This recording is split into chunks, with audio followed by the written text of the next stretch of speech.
are. Ready and fire? Okay. Good morning. Today is Wednesday, May 31st, 2023, and we'd like to welcome everyone to the board meeting. We'll call this meeting to order at 9 a.m.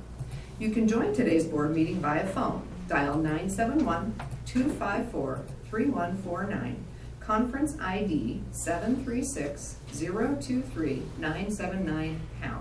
Audio capabilities are listen only and offered on the best effort for the public.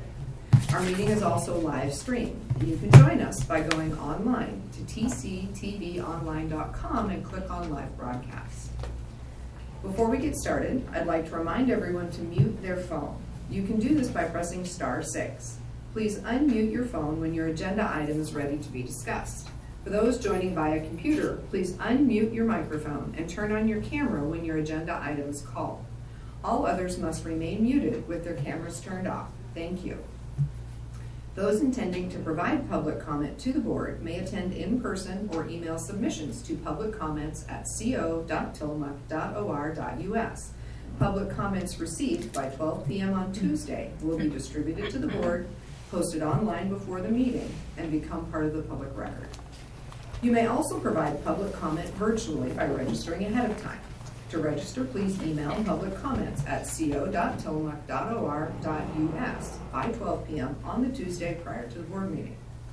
Public comments can also be mailed to the Board of Commissioners Office, 201 Laurel Avenue, Tillamook, Oregon, 97141. For more information on public comment options, please visit the Board of Commissioners webpage. Do we have anyone signed up in the room, or is anyone registered online for public comment? Yes, we do have some in the room. Okay, perfect. All right, so we have called this meeting to order. So if you are in the room and you're not signed up for public comment, we do hope that you have signed the guest list, so we have a record of everyone who's with us today, so appreciate that. All right, we will start with the Pledge of Allegiance. Commissioner Yamamoto, would you lead us? Thank you. I pledge allegiance to the flag of the United States of America and to the republic for which it stands, one nation, under God, indivisible, with liberty and justice for all. Okay, thank you. So we take our public comments before we get started. So I understand we have a public comment. Who would like to come and comment? Debbie, can you tell me who signed up? It's Michelle. Oh, okay. Michelle, would you be so kind as to come and share your public comment with us? Good morning. For the record, my name is Michelle Yeri, and I'm with Jersey Tarts. I just want to do a public comment. I'm in support of CARE and the proposed shelter for the population I serve. As some of you may be aware, Tillamook County Wellness, for which I serve as the coordinator under the program overseen by Tillamook County Community Health Center. And also in my role as well-being director for Adventist Health Tillamook, we have a collaborative community health needs assessment that we do every 3 years, and housing and homelessness came to the top of the list of priority areas to address under that body of data. And from that, we will community health. Is this right now about that shelter? And that includes specifically elements of our behavioral health resource network goals, including providing shelter accommodations for our homeless community members. So this is a priority of our Tillamook County Wellness Advisory Council and for our organization and others that are part of the collaborative overseeing our community health improvement plan. And I just wanted to make sure that was recorded in today's. Thank you so much. Appreciate that. Any questions for me? No questions. Thank you. Thank you, Michelle. One more public comment. Okay. Right. Good morning, Charlie. Good morning, Charlie. Please state your name and area of residence for the record, please. My name is Charlie Womers. I live in Bay City, and I'm a project manager for the Oakland Historical Interpretive Center. Is there going to be an actual presentation about There is. Yes, that will be our first agenda item, is a presentation about the proposed shelter. Okay. We might have more questions then. How will we do that? Typically, we take public comment in the beginning, so if you can frame your questions up, what that will do is help the presenters answer those questions for you if it's related to what they will be doing. Sounds great. So our process started a long time ago when we The Art Center was brought in to be a team to develop what is now the Hook Orton Park. So that was 20 years ago. Along the way, we started using what was then the Carlick House as a facility to plan and design and workshop all the elements of the park, which were played out over time. During that process, we discovered there was a rich history about the slough, and became a goal to create an interpretive center. So that went along pretty well. Slow volunteers.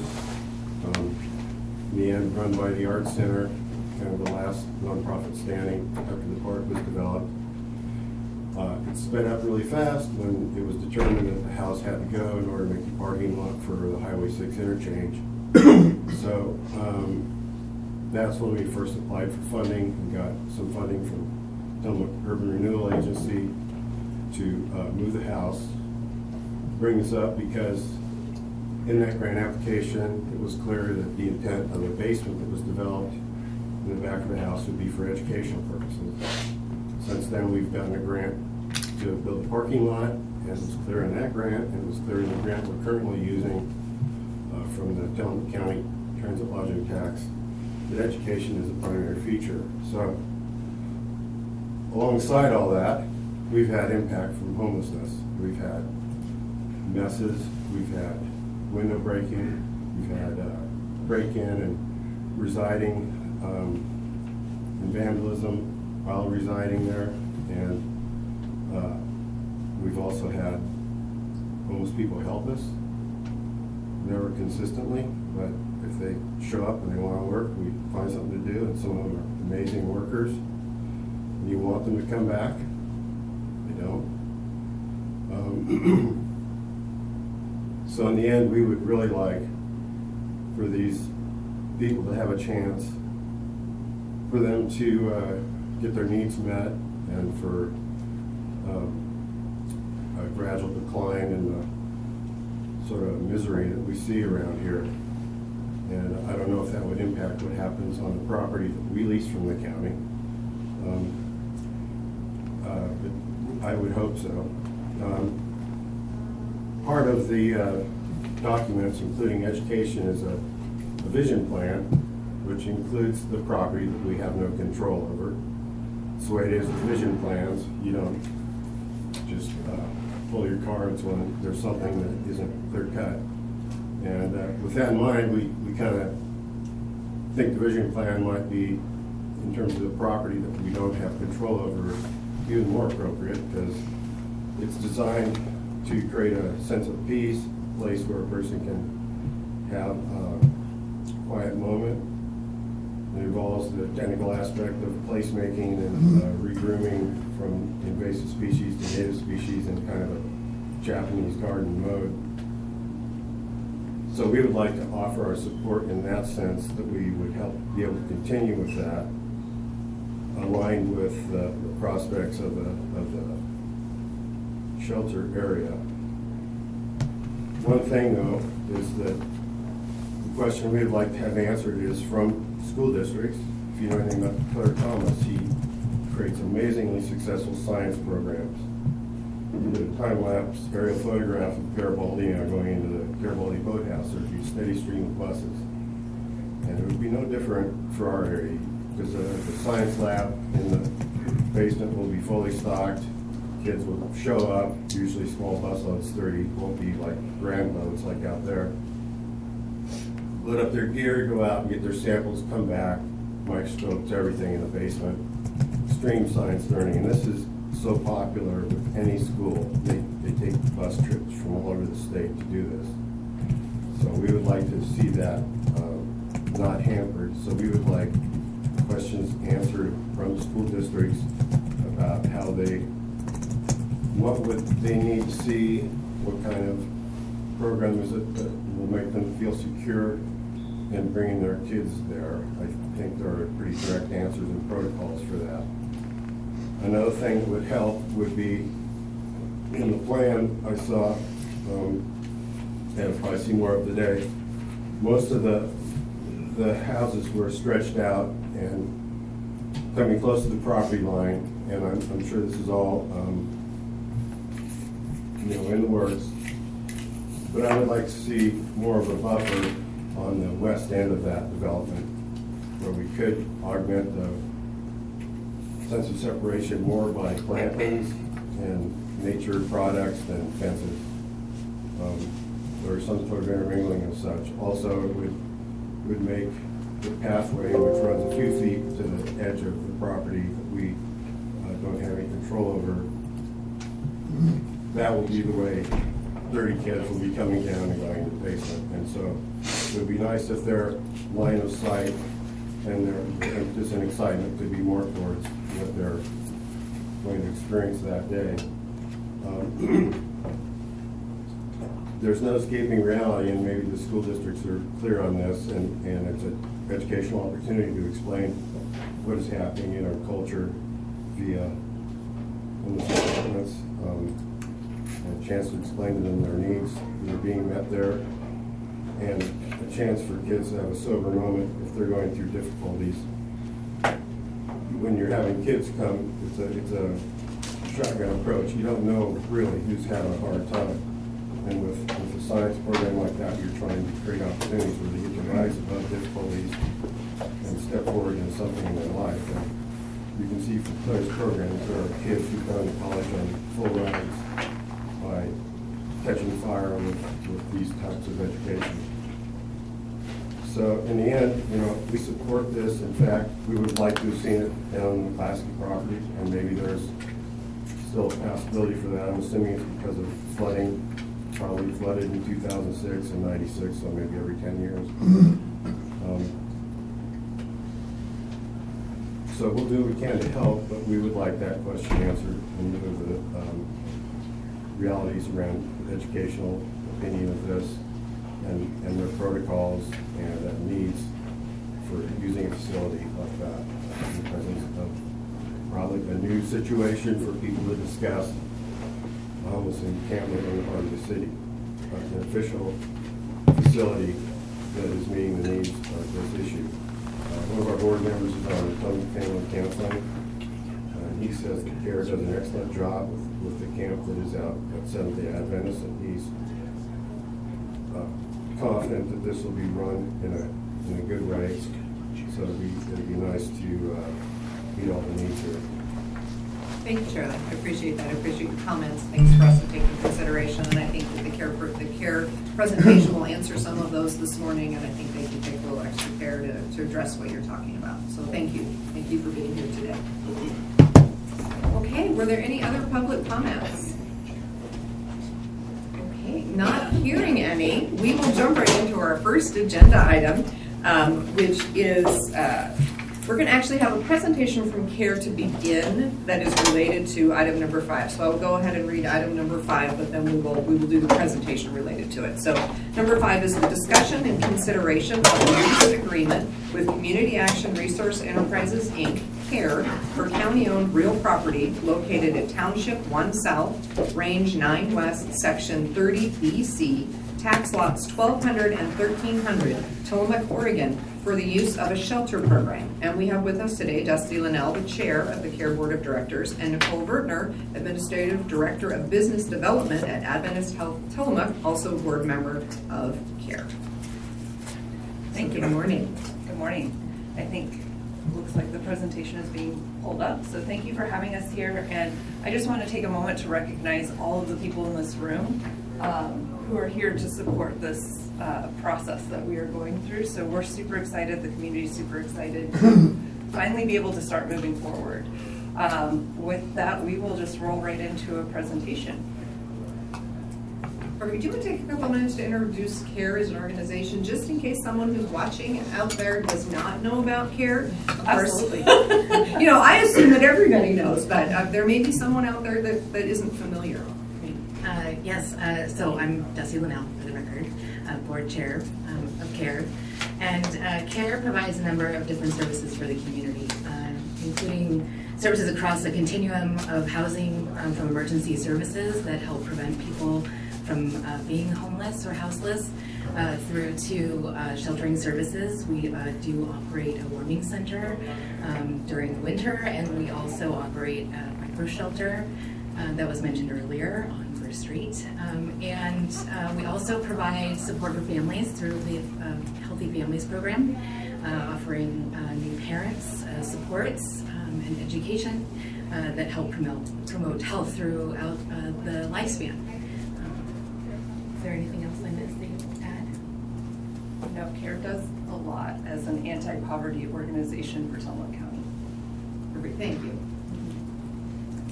Okay, so I didn't introduce myself for the record. I'm Nicole Bertner. I am on the board of directors for CARE. I'm the treasurer. I am the project director for our Tillamook, which is opioid use response for Tillamook County, as well as my role at the hospital. So I'm here in support of CARE between those things. So Marlisa, if you can advance the slides for us. Great. Okay, so just as a little background, CARE has shifted focus to shelter program because we see there's a need. That's the people that we interact with on a daily basis. We serve in our community, and we have been lucky enough to get funding through the Measure 110 Behavioral Health Resource Network for this first phase. So part of that funding includes 24/7, 365 support of the shelter services, which is a big difference from what we have now. We have very, very talented people that run our 6 micro shelters, but they work a normal day shift. The intention with the new shelter program is to have that support all the way around, year round. We're not going to have warming shelters popping up and closing down. We'll have a night-to-night shelter as well as transitional shelters for people. Next slide. Most of the time we share the same brain, so I'm thinking that this is just a little slow. So as part of our phased approach that we talked about, we have the current micro shelters, we have the warming centers, and then we have tents, tarps, and sleeping bags, which all of us who've experienced weather here in Oregon, especially on the coast, knows that that can be very inadequate. So with this program, we plan on doing a larger night-to-night shelter. It's one shelter building that everybody's be communal, similar to what we have with the warming shelter, so the peers would be there. And then we plan on bringing in 6 transitional shelters to get people temporary safe housing until we can get to the point of long-term stable housing. So with that, as people want to interact with peers at the night-to-night shelter, they would then transition into this temporary shelter where they would have their own place. Or if we have families come in with an emergency, we have a place for them to stay that's safe as well. And then we also want to make sure that we have the proper amount of bathroom facilities. In the space that we're asking for right now, that we have funding for, it does not have a kitchen. So we will still be using community resources that people are already accessing through faith-based organizations and other resources like the food bank.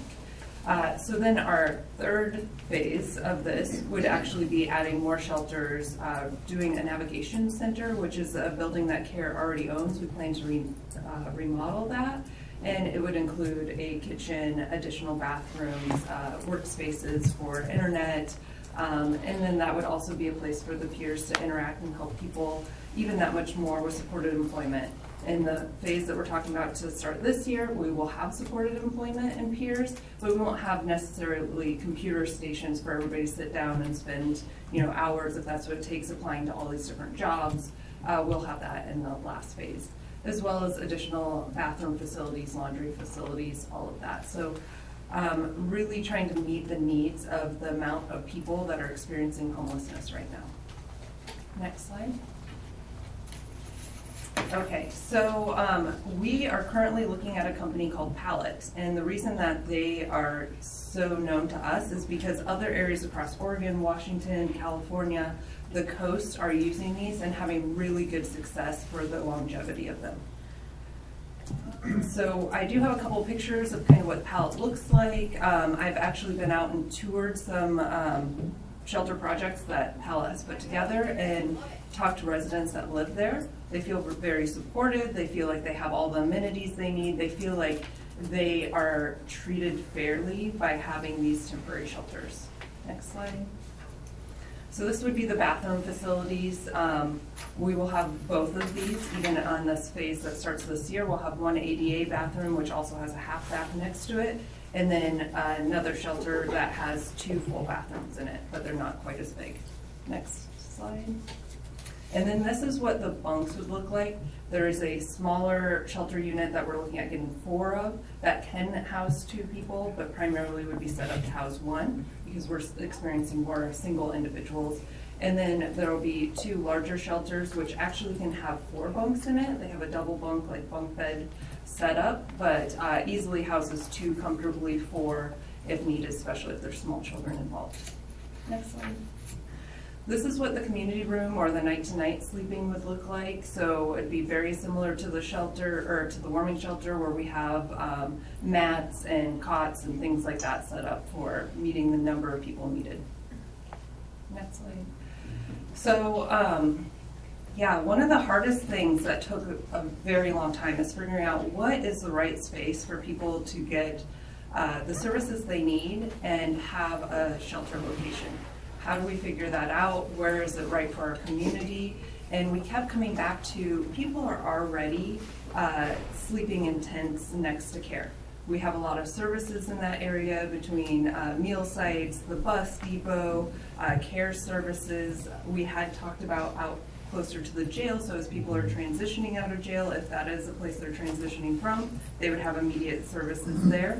But it is so far back into Tillamook, especially if you don't have a vehicle, to get the rest of the resources, to get jobs and be able to travel more places. So our plan ended up looking at the property right next to care as being the best place. We have tents already there, set up along the walking path there. Our plan is to be able to draw those individuals in and to be able to have a safe, secure, clean shelter with lots of sanitary services, lots of support with our peer supports as well. Next slide. So that was a big question, always is, are we going to get flooded out? What does this look like? So CARE invested a significant amount of time and money into doing a site sustainability plan and had that all looked at. And so far that property, well, they're all complete and the property passes with flying colors. So it looks like that land will be perfect for shelter services. Next slide. So this is what the idea is for the shelter. So we have the parking in front on First Street that would still be parking for the county, but our plan is to build a gated community feel of support. So people are proud to be there, happy to be there. We provide lots of resources. The property is sloped, so the idea is to provide the shelters in tiers so they kind of go down the hill. And then you can see on there where the navigation center would be. So this kind of shows the connection of how close everybody is to resources. Obviously, it's very close to First Street, but it's not in public view. So as you're driving by, it's not an eyesore, which is not the intent of it anyways. Again, we will have people there around the clock to help teach people the skills that they need to feel comfortable living out there. And then obviously our long-term goal is to transition into long-term stable housing. So it's kind of an overview. We will, if this request is approved today, we'll be meeting with an architect, to be sitting behind me, and going over the property, going over the needs of what all of the CARE team has said, and then making sure that we have a final site plan to present as well. So we are requesting to lease the property and use our Measure 110 burn funding to do the excavation and site prep, which is going to be fairly costly. Next slide. Okay, so I wish that I could say that by building these shelters, we would end homelessness for Tillamook County or all of Oregon. I am not sure that we are going to see that anytime soon with the rising costs. So unfortunately, we need to look at what sustainability looks like. Right now, and if we were to get this property and continue to move forward, we know that we have Measure 110 Behavioral Health Resource Network grant funds through June 30th, 2025. We also know that there are quite a few other government-appointed funding sources that we have already applied for, working with. We continue to look for new grants and apply for those. So funding does not seem to be the problem looking at the next 3 years into the future. And with proper financial management and resource management, we will be able to meet all the needs of the grants and continue to sustain this program long term. Next slide. So there are a lot of questions of why now, because we have been applying since, I believe our application for the Measure 110 funds went in December of 21, but we did not get a ruling on that until, I want to say, May of 22, and we did not receive the first installment of funds until September. And with that, there has been a lot of legwork that had to happen in between. We had to get an MOU with our burn partners. We have all new policies and procedures around diversity, equity, and inclusion that we've been working on. And then we also had to figure out what is the best location for a shelter for Tillamook County.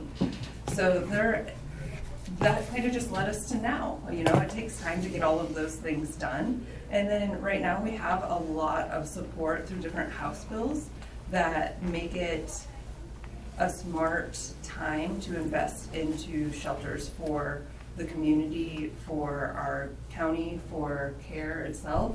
And so with the funding and the availability to get these in, now is the best time. And I think the next slide is just some definitions. So I do want to be clear that our shelter, we have a no barrier and low barrier. So if we talk about barriers to people having places to live, if I wanted to go out and rent an apartment right now, I would need to do a background check. I would need to have first and last month's rent. I would need to have a deposit. And typically it's very competitive, right? So what does my job look like? What does my past rental history look like? How many cars do I have? How many pets do I have? There's all of these things that make it very hard for a person with a sustainable job to go out and find a place to live right now. So what we see in shelter services often is, okay, you need to be sober, you need to be on a program to be able to have a place to stay, you need to have a job, you need to make sure that you don't have too many pets to live there, like all kinds of things. So what CARE's idea is, and we've experienced it through the warming shelter, is to have a no barrier, which means anybody can come in and have a safe, warm place to sleep. So that's the communal space. There are no requirements for that. Obviously, if we're having major disturbances or problems, then we deal with that as it comes.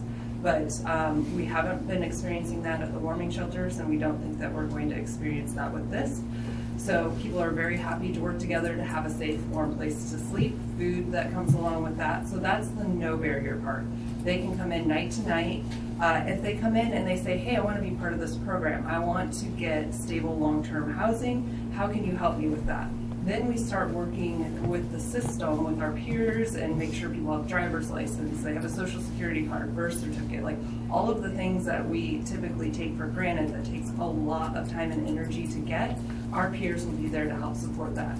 If you have been unsheltered for a long time and you need assistance on basic living skills, you need haircuts, you need just different things to be able to go get a job, again, our peers will be supportive of that, and that's the part where you get to transition into being on your own. So it is low barrier in the sense that we want you to be working towards an end goal. So there is a barrier, just not like, oh, I just want a place to sleep tonight, I get to go in any of these shelters. No, if you just want a place to sleep tonight or every night, but you don't want to be part of a program and you don't have that end goal of, hey, I want to continue to move forward, then you get night to night, no barrier. But once you say, hey, I want to move forward, this is my goal, this is where I need to get, then we put you into a shelter because we really are taking the housing first. It is very hard to reach sobriety if you don't know where you're going to live or where your next meal is going to come from.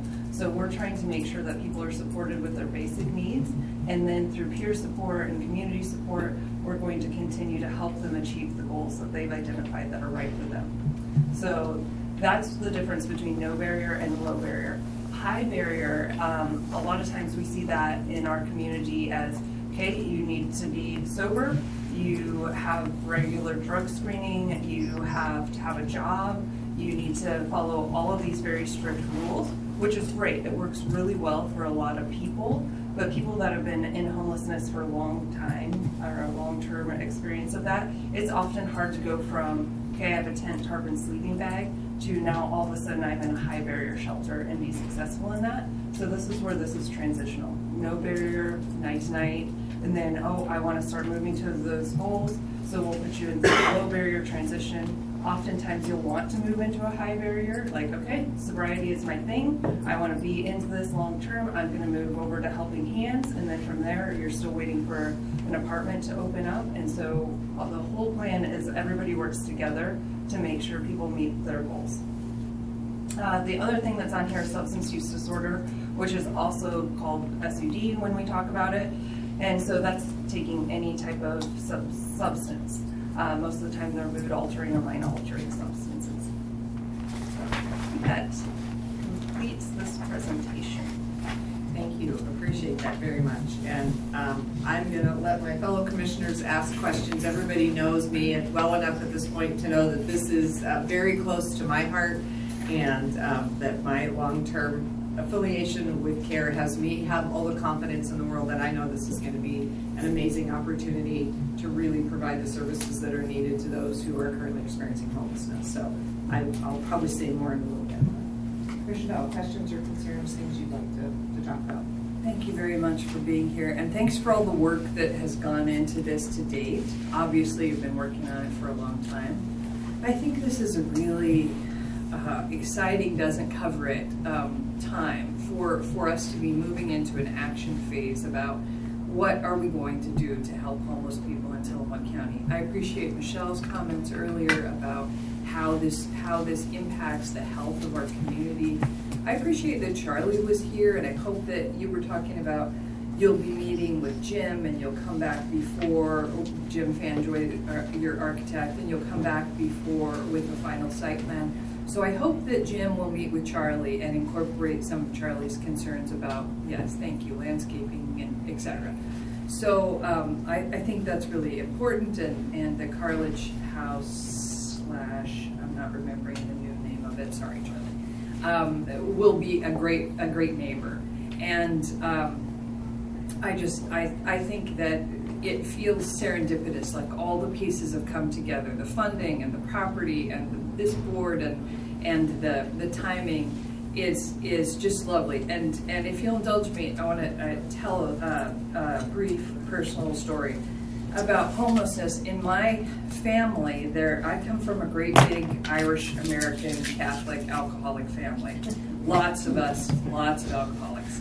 And my grandfather was homeless. He was he just couldn't stop drinking, and he couldn't work because he couldn't stop drinking. So he left the family, he became a hobo, he rode the rails, this probably was in the 50s, and rode around the country drinking. And eventually he ended up living on the streets in Seattle. And so he was just a hobo, he was a wino, and he lived on the streets in Seattle, and that's where he was. And what happened to him is what could happen here. So I'm so excited about this because there was a program in Seattle, and it was a mission, some kind of a mission, and they had a no barrier option, like come in, get a meal, listen to a sermon, and if you wanted to stop drinking and move into the next phase, they provided a home. And so he worked his way through that process, and he was just at the point where he was willing to stop drinking. So he was willing to stop drinking, and this program was available. He got shelter, he was successful in that, and then they gave him a job. And so then he had shelter, and he was sober, and he had a job, and his life was totally transformed.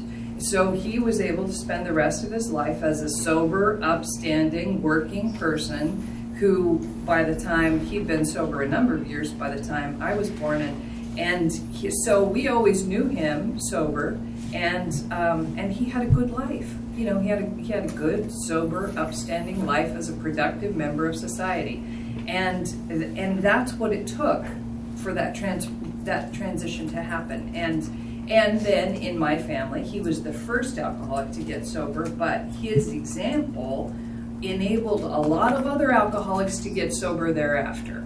So it was, there's a way that shelter program changed the trajectory of my whole family. And I think that can happen here.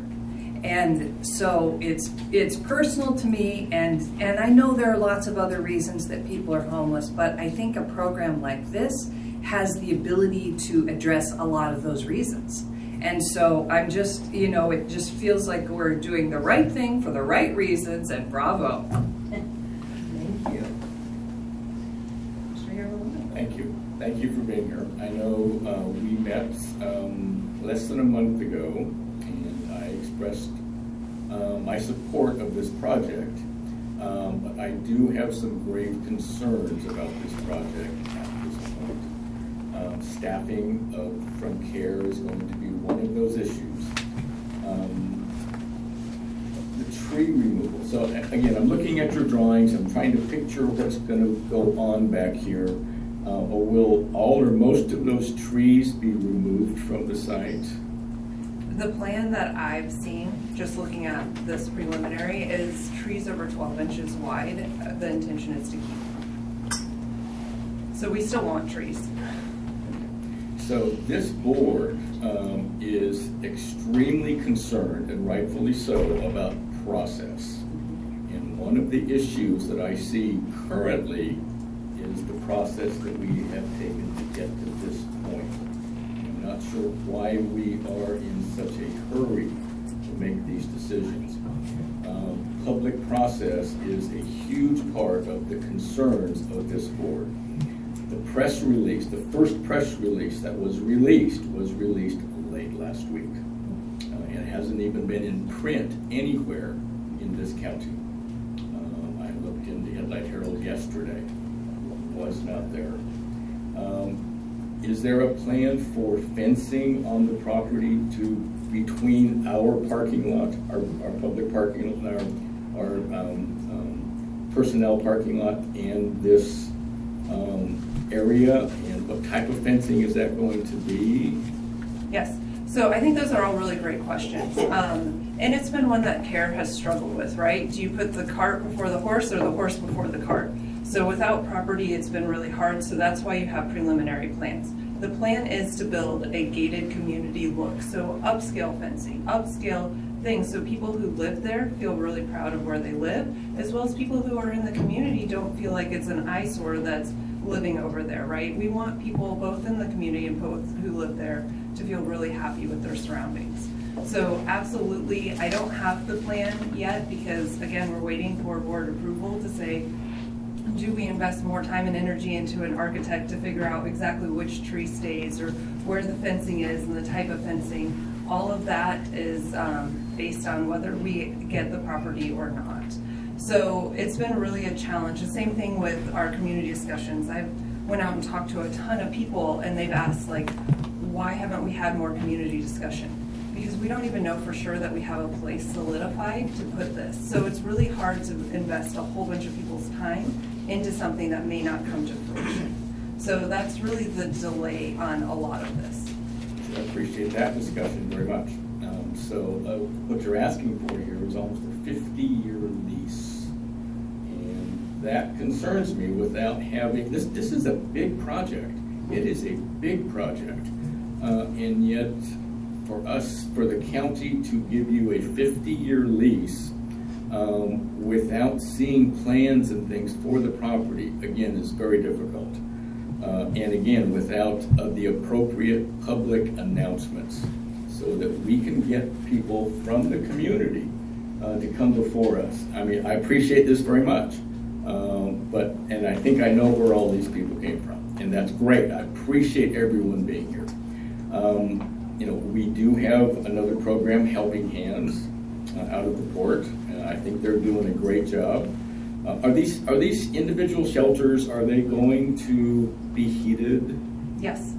So they're going to have utilities. Right. And that's one of the things that I don't recall in our conversation that we had on the 5th of May. So again, you're asking for a lease from the county for 50 years, basically, 39. 39 years. To line up with the Yep. lease of Woodward. I understand, okay. Just so we're being I understand. factual. I understand. So that means you're going to be putting utilities, sewer, water, electricity on our property for 50 years. I may know maybe a little bit more about CARE than I should, or maybe that I'm comfortable with. What happens? Currently, you don't even have an executive director, which also concerns me. And so what happens financially if CARE were to disappear? What happens to the property? What happens to that 39-year lease? I understand that. So would we be responsible for managing the program that is being developed over there? Again, I'm just very uncomfortable that there is not enough information that has been given to the county for a 39-year lease. And that does concern me. And please, I am not against this whole concept. I think the concept is great. I don't think we have enough information. And I don't know why we're here today after very first conversation I had about this project was less than a month ago. And I'm concerned about how quickly this is happening. Do we have deadlines here that we have to meet? Yes, we do have deadlines. So Right. I'll try to answer your questions that you provided. So the county is entering into a lease agreement for the property. We're not signing a joint venture in the project. So the county is not responsible for the project, and that's part of having temporary shelters. If we decided, or the county decided this just isn't working and it meets the lease requirements to say we don't want to do this anymore, then those can all be folded down. They can be stored somewhere else. So the county is not responsible, just to make that clear. Except for the utilities that may be put in. Yeah, and I would think that that would be to the county's benefit to have somebody else pay to have utilities on that property for future access, for future needs of the county. So if the county wanted to build, public bathrooms or anything like that, the utilities would be there to support that. So I don't think the investment in utilities would degrade the county's value of their property. As far as moving very quickly and a deadline, yes, we do have deadlines. One of the big deadlines is with the city planning department using House Bill 2006, issued by the governor, that says that temporary shelters are emergency need for the state of Oregon. And so there is the House bill that says if you provide these services, this allows the cities to approve them that much easier. So yeah, we do have deadlines. Could that be extended? It is on the list of things to be extended. I haven't seen that happen yet under the state of emergency for the governor about housing and homelessness. I would expect that it would be extended. My expectations and the politics that happen with things getting moved doesn't necessarily always line up. So we do have 30 days past today to use that House bill. So it is important to get that done.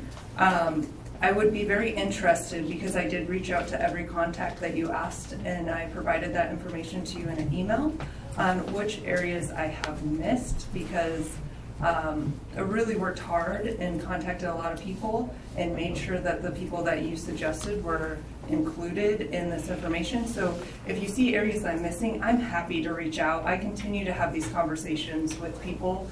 And again, without a place to say this is where we're putting it, it's hard to have some of these conversations because people want to know. I appreciate very much you reaching out to all the contacts that I asked you to. One of the and forgive me for not mentioning this. This was an oversight on my part, or I just thought it would automatically happen. But for a press release about this type of a project to be released just a few days before this board meeting, that is one of the big missing elements that I see here. I would like to propose maybe something else. The idea of a shelter with these pallet homes, I think, is a great idea. I would like to start on a very small, short-term scale. If we can do a lease with CARE, and again, that's one of my concerns also, is CARE. I maybe know a little bit more about the finances than I should. And that concerns me, especially without an executive director at CARE. Maybe we can start with a 1 to 3 year lease. Let's put up the shelters, the pallet homes, without electrical hookup. Bathroom facilities, if you had the money to do that. I think bathroom facilities, washroom facilities, washer-dryer facilities, things of that nature are important. But I think initially, especially, they can be put on the next door CARE properties without bringing utilities to this site on a short-term basis. And let's really reach out to the community to make sure this is something that they are comfortable with. And let's make sure that we have all of our ducks in a row. All the finances set up, things of that nature. Again, I think we've got the cart before, in my mind, we have the cart before the horse at this point in time. We have things that we would love to do, yes, but we don't have the actual plans in front of us. I think we're doing this just a little bit backwards. How might that affect your funding? So I really appreciate you looking at alternative approaches to this. I think that's fabulous, and that's what we should do as a community. I don't think that is fair to house people in places without heat. I mean, there's not a lot of difference between a tent and an unheated building. So I don't think that would work for that. I don't think that's humane for what we're trying to build. What would it do to our funding? We would still need to get this House Bill 2006, and the city would need to approve that. They may not approve it without proper facilities for sanitation. The other thing that would cause issues is if CARE does not stand up this shelter, then the Right to Rest Act is going to be coming in where people cannot be moved along. So currently we have encampments that would ideally be moving over to these shelters and not have tents, tarps, sleeping bags, garbage, fecal material, everything else on the property. And so if we do not have a place for people to move to that is safe and open for them to come to, then we cannot move them along, which means they decide not to camp where they are, but they decide to camp on the sidewalks and right-of-ways, they cannot be moved along. So there are a lot of concerns, not just for CARE, but for the community. And I would also kind of want to question the concerns about CARE's financial state. We've just had a full audit. We have shining colors. We have a very large reserve, one of the largest reserves probably CARE has ever had. So the financial state is not an issue in this situation, especially with the grant funding. And then on top of that, we do not have an executive director. We have something better. We have a consortium of partners that are all working together to support our community. So that's why I'm here at this table. I'm part of that consortium. We have many people in this room that's part of that consortium. We have MOUs to work together. We already have shown how we work together. So I think that your concerns are valid, but I think we have the counteractions to those concerns already thought through and processed. I do have to apologize on the late notice for the press release. We were trying to follow the processes that we were informed. Maybe we were misinformed, but that was the process that until we actually had all of the information and the community support and the location already picked out, that we should not be going out and giving misinformation to the community because things could change. So we didn't want to cause any extra angst when we really didn't know what we were doing at first. Now we've identified the piece of property, we've asked for it, we were given verbal support that this was something that we could move forward with, so we did do a press release upon that. With that information, could we have done more earlier? We could have had visions. Like, we have a vision to do this. We don't know where we're going to put it, but we have a vision. I don't know that that would have helped the community other than say, yeah, that's a great vision or that's a terrible vision. But when we didn't have a location for it, it makes it very hard. Again, if we're already looking at doing a phased approach to this, we're doubling the number of shelters we have. We have 6 right now. They're full beyond capacity. We have a waiting list that we can't get people into. We're looking at that first phase of only being an additional 6 plus a night-to-night shelter. We have 4 open job positions for peers. It's well funded. So the support of having people there is not an issue either. We have a lot of community partners that have really worked with people to get them ready to work into these peer roles. So we want people with lived experience, because that makes a huge difference when you're experiencing homelessness or substance use disorder, to be able to talk to somebody who's on the other side of that. So I hear your concerns. I think they're valid, and they're things that we've talked about, worked through, and really have focused on to make sure they wouldn't impact the future of the shelter. So I don't think I've still heard an answer to my question. So if we don't vote in the affirmative today, and I'm very reluctant for my vote to go that way, is that going to necessitate you finding different funding for this project? If we do not use this funding, it goes back to the state. And so you're telling me by the end of June, if we don't have a plan in place, then you lose that funding? No, the funding goes through December this year for our shelters. Right. So we have that. What we lose is the ability to work with the city using this House Bill 2006 in order to help the city leverage this property and allow it to have shelters on it. I'm not following you there. So So the- if county-owned property, we're potentially leasing that to CARE. So House Bills in 2006, and fill in what I don't have, allows the siting of a shelter, and it does it with a limited land use process. And the reason for this is that not in my backyard is a very, very significant problem for the siting of shelters. And that was recognized. And as we have gone into this housing and homeless crisis, the state of Oregon has made an opportunity for basically for shelters to be sited without the full land use process. That expires right now as of June 30th because our legislature has currently walked out on the bill that would extend it. So we now are at a hard stop on that June 30 if we don't want this to end up very likely at LUBA, where all other our land use items go to die. So it is really important that we move rapidly on this. So, I mean, I think that's really the gist of House Bill 2006, is that it allows us to really get something done that our community needs. And it's very difficult to do things related to houselessness. People are uncomfortable. People would rather not, we don't have anyone who's experiencing houselessness, and mostly they really don't want to see them in our community. And that is a real challenge. And I've said for years, if you don't want them on the street corner, where do you want them? And what we are trying very hard to do as a community is to step forward and say we want to have a humane, safe, caring place for our folks to go, and the tools to do that are in front of us right now. So I will show that with this lease, in my perspective, there's a couple things in here that protect the county, okay? And I think it's important to address your concerns protecting the county. So this lease, yes, it is a 39-year lease, and that's done to align with the Hope Wharton lease, which is next door. So it puts all that property on the same time frame.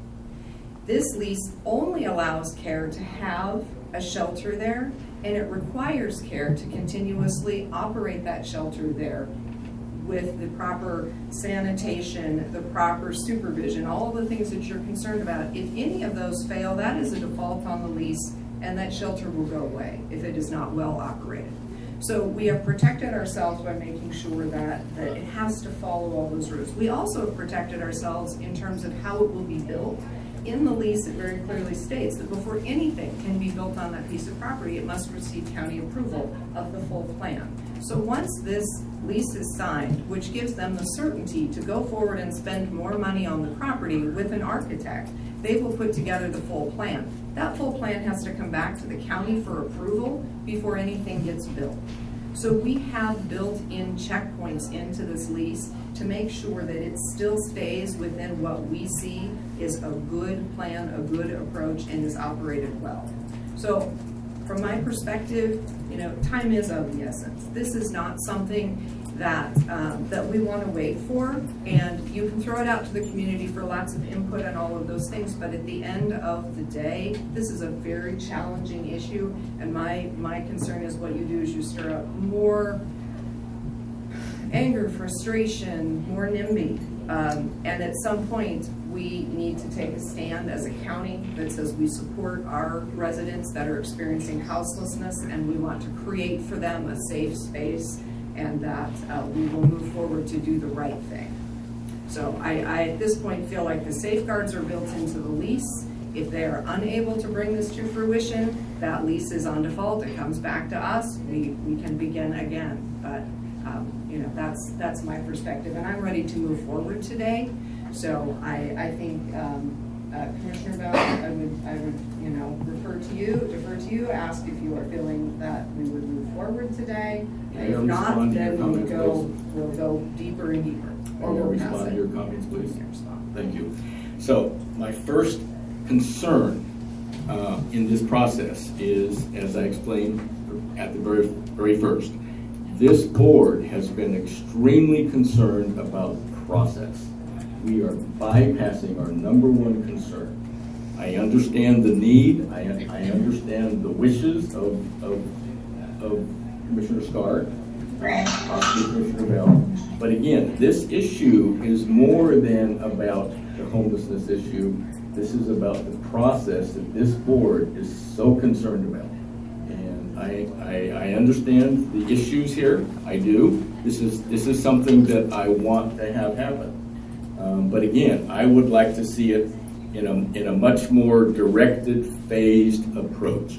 We need to have this public process going forward. And we have not had that yet. And that concerns me. Again, I heard about this less than a month ago.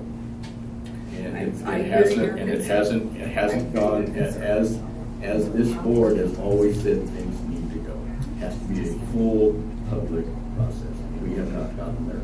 That is my number one concern. And I believe that once a lease is approved, it gives them the certainty they need to go forward to have that public process occur. And at any time during this lease, if we feel what they are proposing is not acceptable, we can default, we can say the lease is in default, we don't approve, and we can back the other direction. But until they have the certainty of a lease, the rest of the process does not make sense to invest funding in. And that is what's next, is the investment of further funding to design the site. So if we don't like the design, we do not have to approve it moving forward. The lease provides the certainty for the process to move forward. Again, I feel at this point the cart is before the horse. Okay, I hear you, you feel the cart is before the horse. Very Thank good. you. Commissioner Bell. I am interested in moving forward with this today, and I appreciate the discussion, and I feel like our fellow commissioner is at a disadvantage because you've been traveling and doing important business for the county, and you missed an essential meeting that we've had with these folks where we talked about a lot of these things. We talked about a lot of your concerns. We came up with the 39 years to align with the Carledge House, the Hope Park House. And so I feel for you because I think you just didn't have the advantage of working through those conversations that we have.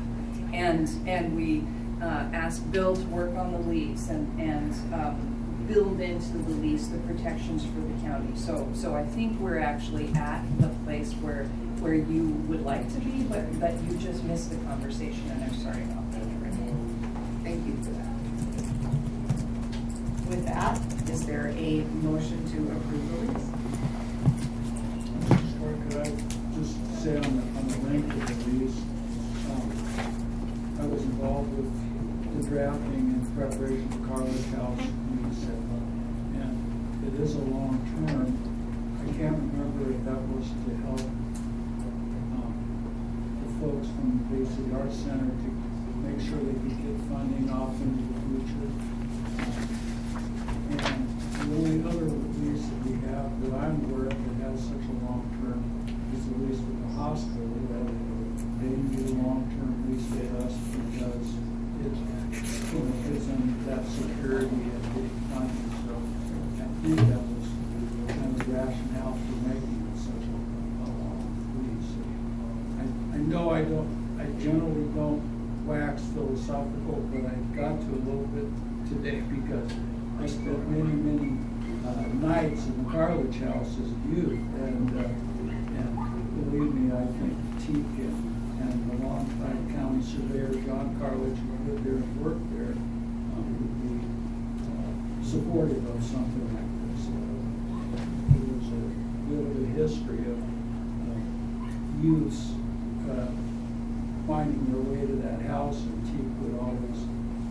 make us dinner and give us a place to sleep. So I'm sorry, but I couldn't help but think about those days and folks who were there. And they were really thoughtful people, and actually it was good. Thank you. Appreciate the long-term perspective that some of us don't have, that you do. Yeah, but that's the reason for the long term. Was I'm fairly certain that both the hospital and Cross These are our public services for the community. They are nonprofits that are providing a public service. And so the certainty of length is important for the investments that will be made. So it's similarly to the Crowder House Hospital. Well, right, because Nicole told us at our last meeting that CARE will be investing millions in developing the property, and it needs, the organization needs a lengthy enough lease to make that investment make sense. And as you said previously, if for some reason the shelter program folds eventually, I mean, in the utopian ideal that we don't need it, how great would that be? Or some other possibility, then the lease is over and the property returns to us. Okay, so I think we're ready for a motion. shall I make the motion? Okay. Madam Chair, I move approval of a lease agreement with the Community Action Resource Enterprises, Inc. for county-owned real property located at Township 1 South, Range 9 West, Section 30 BC, tax lots 1200 and 1300, Tillamook, Oregon, for the use of a shelter program. And I would second. We have a motion and a second. Is there any further discussion? Chair Scar, if I could ask that included in the motion, it includes upon revision and inclusion of the legal description, which is not in there today. Yes, may I just add that to my motion? Yes. Thank you. Okay, and I will second the amended motion. Okay, any further discussion? Hearing none, I will call for the vote. All of those in favor, please signify by saying aye. Aye. Aye. I will abstain. And one abstention. Okay, thank you. Motion carries. Thank you all for being here today.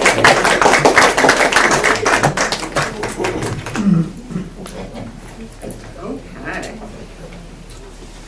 We will move on to item number 6. Discussion and consideration of an order in the matter of amending fees charged by the Tillamook County Sheriff's Office for document processing services. We have Matt Kelly, Under Sheriff. Good morning, Matt. Before you adjust our fees for the sheriff's office, we process a lot of documents by the public and different agencies, reports, radios, warnings, whatnot. That fee schedule hasn't been updated since 2017, and so it's something that I've been personally looking at for a couple of years to adjust, to get in line, and have evaluated several different things, several different counties and city PD, how they're doing. And so this is what myself and some of the office staff have come up with. And it's just to adjust some of the fees that haven't adjusted for 6 years, and to add a couple different classifications that we're experiencing now that we didn't experience in the past. And as you can see here, we added $5 to a standard record request, kept several of the things the same, like copies over 20 pages. We're not seeing a huge influx or an effect to the county on these big documents. We added $5 to the fingerprint fee, which half of that already goes to the state police to process them. Added $5 to the inbound fee, and then we added a different classification. We're experiencing people that are either looking to hire somebody or rent to somebody. So that one of the things that we request our office is to run a check in our records database to see if they've had police contact or if that address has had a historical problem with police contact.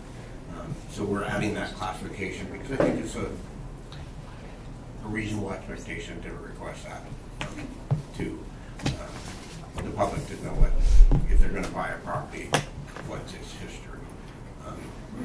And then the other thing we're adding is a $15 for 15 minutes of research.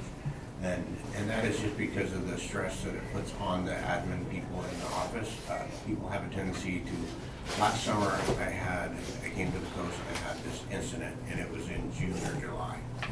And they don't have an exact date, and they're asking us to find the date of this incident so that they can request that record.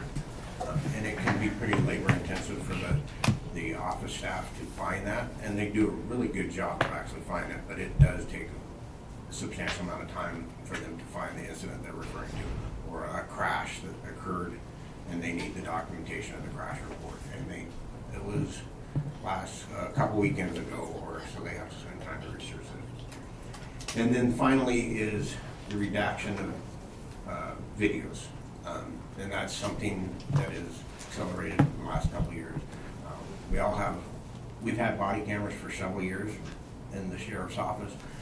We were probably one of the first in the state to have a body camera type device. And with any new technology, that the laws catch up with it. So there's several laws that were included in the last few years about redaction of videos and anything's released from the office. So we have to redact faces and names and date of birth that were released. And it's very, very labor intensive to do that. So a 15-minute video has to be gone through frame by frame. So there is technology that we can use a gray box to block out somebody's face so that we can release it. But the technology doesn't work. So if somebody moves pretty quickly, they can come out of that frame. And so the person that does a redaction has to literally watch frame by frame through that process. 15 minutes is a long time when you're doing frame by frame, and then most of our videos in significant cases can last up to an hour or so. And we're just asking for the compensation to pay for that, and it will still take a little bit of a lot, $75 plus the cost of the service. The service does, the IA does that for the most part, but we have to literally go back and make sure, oh, he jerked left, so I have to move that box a couple inches to cover that, and then double check the software's work. And that's all I have, unless you all have any questions. Thank you, I appreciate that. Questions, Commissioner? I support this, and thank you for the explanation. It's very interesting. I appreciate it. I appreciate very much your work on adjusting your fees. I think that's terrific. We need to keep up with the cost of what our services actually cost to provide to the public. So I think that's great. We do need to keep up. My question is just, I assume fees for the sheriff's office are like fees for any other county thing. They have to be backed up with what it actually costs. I know we did Sarah's fees. We had to prove that, that is kind of what it costs. Is that the same basis that we have to do for law enforcement? I guess it's probably the Bill or Rachel question. My knowledge of fees is it varies quite a bit. There's statutory limitations, and then there's other times where we have more discretion. So I would defer to the sheriff's office input on what we are allowed to do. I think that's been well vetted by the sheriff's office. Yeah, I was communicating with Rachel and Joel through this process, and the phrase escapes me for that Joel uses. We have to have and I can look that up at some point, but we have to be able to justify it. Yeah, that's what I was thinking. We can't be ridiculous and to try and pad the county. We have to be reasonable what we're doing, and I think we are. We haven't updated these in 6 years, and I'm not asking for an enormous amount to argue that the inflation, so I'm going to double the fees. And I think $5 on most of the laws, I think, is pretty reasonable, and I'm comfortable backing that up. Okay, perfect. No, I'm totally in support. I was just curious because I know that there's that whole fees thing and how you have to back it up. On a public records request, you're entitled to be reimbursed for whatever your costs are. Yeah. So typically, when we provide records pursuant to the public records request, we get reimbursed for Rachel's time, my time, Joel's time. So from that perspective, if there's somewhat, in line with the amount of staff time that's going to take to process these requests, they're perfectly valid. Perfect. No, and I'm totally in support, and we have to keep our fees updated. One of the things that we know as we continue to talk about our budget challenges is that we want to provide services to our community, but there are some things that we just don't have enough revenue to be able to say, hey, we'll do that as a free service. And so I appreciate very much the fees. I appreciate it looks like you added some of them just to really respond to, hey, these are things we're being asked to do that take our time, and we have to balance, you know, what we can do under our tax structure and what gets paid for with fees. So I appreciate you bringing it forward very much. And it's interesting to hear you talk about what it takes to redact personal information from videos, et cetera, that somebody is actually sitting there watching the video every minute to make sure that all the, you know, that's all work that we have to pay somebody to do. So it makes sense. Yeah, it's one thing that just, once again, it's technology that creates more work for us. So it's I was one of the first person to have a body camera. I bought one with my personal money, you know, several years ago, and they're amazing as far as the criminal process. But it's in the legislature and the laws have evolved, and it creates a lot of work to use them. They're still beneficial. I mean, they're still things we're not wanting to get away from. But Well, and that's like we're talking about in public work, or not public works, in community development, and then the building division was here talking about their new fee structure and a technology fee that basically goes with, you know, all the different fees that are there, because technology does take additional money. It makes it better, but it doesn't make it cheaper. So, yeah. Okay, I think we're ready for a motion. One quick question, please. Oh, yes. Item number 5, Order 17-084 is hereby repealed. What is that? that is the order, the old order. That's the previous one. Correct. Okay, first, thank you for that. Correct, and we're repealing the whole order because there's nothing else in it that needs to carry on. Often you'll see we're repealing parts of an order, but the whole prior order can go away. Okay, perfect. Madam Chair, in consideration of an order in the matter of amending fees charged by the Tillamook County Sheriff's Office for document processing services, order number 23-027, I would move approval. Second. We have a motion and a second. Is there any further discussion? Hearing none, we'll call for the vote. All those in favor, please signify by saying aye. Aye. Aye. Motion carries. Thank you, Matt. Appreciate it. Thank you, President. Okay, item number 7, discussion and consideration of a resolution in the matter of proclaiming June as Celebrate Local Food Month in Tillamook County, Oregon. We have Lauren Sorg, the Executive Director of Food Roots, with us online. Good morning, Lauren. Good morning. Thank you so much for having me here, Commissioners.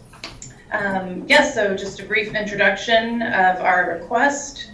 I know you're all familiar with Food Roots, but for the record, Food Roots is a nonprofit organization established in 2006, dedicated to strengthening our local food system in Tillamook County, and we do that through education, support for local farms and food businesses, and equitable access to this nutritious food for our communities. We are requesting a proclamation by the Board of Commissioners to recognize the month of June as Celebrate Local Food Month. Food Roots does plan on leading a campaign and starting us off next month, which is in a couple of days. Our county is fortunate to have vibrant farms, fisheries, other food businesses that contribute to the health and the wealth of our communities. And so this proclamation recognizes that and encourages the growth of these local food businesses, including farms, fisheries, and others that support keeping our consumers' food dollars locally and recirculating in our local community. And the proclamation also recognizes a community-wide vision to provide equitable access to fresh, locally foods that are grown here. And these foods are high quality, high in nutritional value. They travel the shortest distances to get to our plates. And that Tillamook County strives to ensure that all of our residents have equitable access to this food regardless of income. Lastly, knowing where your food comes from and who produces it adds to our food security and contributes to healthier lifestyle choices, which is directly aligned with the board's vision and activities that are led by the Tillamook County Wellness Coalition. Thank you very much. Wonderful. Thank you, Lauren. Questions or comments, Commissioners? Thanks for being with us, Lauren. Nice to see you, and thanks for bringing this before us. I wonder if you could talk, just for folks who are watching this meeting now or will later, because Jane's videotaping it, if you could talk about the change in Food Roots since you moved out of the downtown retail location and out to the port, what Food Roots still offers and how people access it. Sure, yeah, great question. And so we moved out to the port. We're located here in the officers' mess hall, right next to our two 30 by 72 foot incubation hoop houses that a local farm is utilizing. So we're close to that space.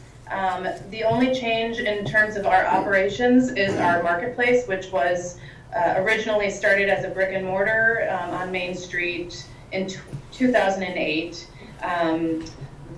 As a result of the 2020 pandemic and the disruptions in supply chains, the restaurant closures, which impacted all of our local farms, we implemented a online food hub. And so we ended up, I mean, that program really just burst.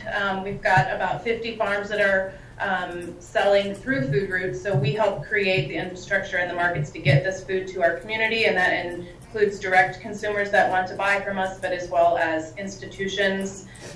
We sell to a local school district. We're selling to the Adventist cafeteria now. Tillamook Creamery Cafeteria is now purchasing from us. So the only change really is we do not have the brick and mortar on Main anymore. However, that enabled us to increase our capacity to really build out the online infrastructure, as well as to develop a delivery and distribution system, thanks to the delivery van that we were able to purchase. Also thanks to the commissioners for approving that in 2020. It was 2020, and so we launched that in the spring. So here at the port, we still do have walk-ins welcomed. It has reduced the number of sales for walk-in, not being on Main Street, because the majority of those were from tourists and visitors that were coming out. However, as a result of the delivery, we now have 4 community-wide drop sites throughout the county, based in Cloverdale, at the feed store, also at the YMCA in Tillamook, as well as here at the port. And then, I guess there's 5 at the Schooner Restaurant in Neatards, as well as in Wheeler at the Salmonberry Restaurant. So not only are we doing deliveries to homes throughout Tillamook County, Nesco, and Manzanita, but we're also doing community drop sites. And we also offer free deliveries for those that are experiencing food insecurity, that are that use SNAP and other federal benefits. So the changes that have resulted in increasing our infrastructure and capacity to really serve our community. And there is talk of a retail outlet at some point, but that's still yet to be seen. Thank you so much. Wonderful. Commissioner, any questions or comments? Yes, thank you, Laura. I appreciate very much you being here. Your support of our local farmers and food manufacturers and harvesters, both vegetables and fish, things of that nature, is terrific. And I do appreciate everything you're doing, and I'm in full support of this proclamation. Perfect, thank you. And as it live, Food Routes has been around for quite some time and really was on the forefront of the food security movement. I mean, this started, gosh, I want to say almost 20 years ago, because it was started by Shelley Bowen just when I got here about 20 years ago. So to look at how far Food Routes has come and how much our local food system has grown, and our food security in terms of how we now, local foods are used in our local restaurants and they get to people here, and just, I mean, it's been an amazing growth to watch. So you guys do a fabulous job, and I think this is a great idea. Let's make sure everybody knows that we have fabulous local foods we should all be enjoying. So right, and June is important to us because it is the beginning of our high season. The farmers markets open throughout the county. It's also June, it's a dairy parade, and personally for me it's significant because this is my last month with Food Routes after 8 years serving as the executive director and 13 years almost with the organization, so it holds a lot of significance for me as well. Well, and congratulations to you. I know that you have done an amazing job, and we're all sad to see you go, and it is important for all of us to move on in life and do what's right for us now. Thanks. So we'll look forward to who the new leader will be.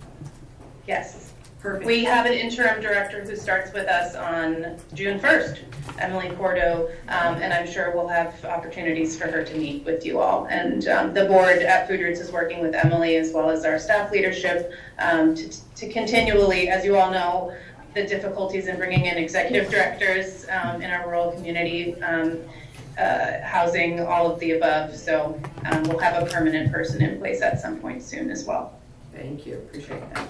Okay, I think we are ready for a motion. Would you like to read the proclamation as the motion? Be happy to. Perfect. Madam Chair, in the matter of proclaiming June as Celebrate Local Food Month in Tillamook County, Oregon, resolution number R-23-012. This matter came before the Tillamook County Board of Commissioners on May 31st, 2023, at the request of Food Roots. The board, being fully apprised, finds as follows. 1. Tillamook County farmers, producers, and fisheries produce a remarkable variety of locally grown and raised healthy, delicious foods, which is available to the public all year round. 2. County residents and visitors seek locally grown, produced, and harvested food products for many reasons, including good nutrition, to live in a more sustainable way for our environment, and to support the local economy. 3. Our local farmers, producers, and fisheries continue to provide access to fresh fruits and vegetables, dairy, eggs, meats, and seafood that are high quality and high in nutritional value. 4. Tillamook County encourages the growth of local businesses, including farmers, producers, and fisheries, and supporting them keeps more consumer food dollars circulating in the local economy. 5. Knowing where your food comes from and who produced it adds to our food security and contributes to healthier lifestyle choices. 6. Eating more foods grown in Tillamook County helps preserve the working landscape and way of life we cherish. 7. Tillamook County strives to ensure all of our residents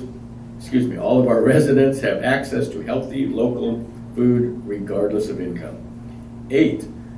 Supporting farmers markets, grocers, restaurants, and institutional buyers who support Tillamook County's local farmers, producers, and fisheries also helps contribute to all of the above. Now, therefore, it is hereby resolved that 9. The Tillamook County Board of Commissioners hereby proclaims June as Celebrate Local Food Month in Tillamook County and encourages all community members to eat local and support local food producers. Is that a motion? That is a motion. I second. Perfect. We have a motion and a second. Is there any further discussion? Hearing none, I will call for the vote. All of those in favor, please signify by saying aye. Aye. Aye. Motion carries. Thank you. Lauren. Thank you so much, Lauren. Thank you. Okay, item number 8, discussion and consideration of an order in the matter of declaring Juneteenth as a Tillamook County holiday. We have Jody Wilson, our Director of Human Resources. Good morning, Jody. Good morning. Morning. Part of our AFSCME labor negotiations included Juneteenth as a paid holiday. It has been an ongoing desire as well from an organization to add Juneteenth to our holidays. The federal schedule updated almost 2 years ago now and incorporated that holiday in on their schedule. So this is just broadening the recognition of Juneteenth as a celebration. It allows employees to participate in community events as well. And so that is why we are here today, is to recognize Juneteenth as a county holiday and close non-essential services.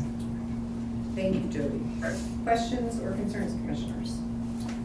I appreciate Jody bringing this forward. I agree that since the Juneteenth became a federal and state holiday a couple of years ago, we've had employees asking about why isn't it a county holiday and is it going to become a county holiday, and so it became part of our negotiation package with AFSCME, and it's something that our employees have asked for, and we're happy to provide. I am happy to provide.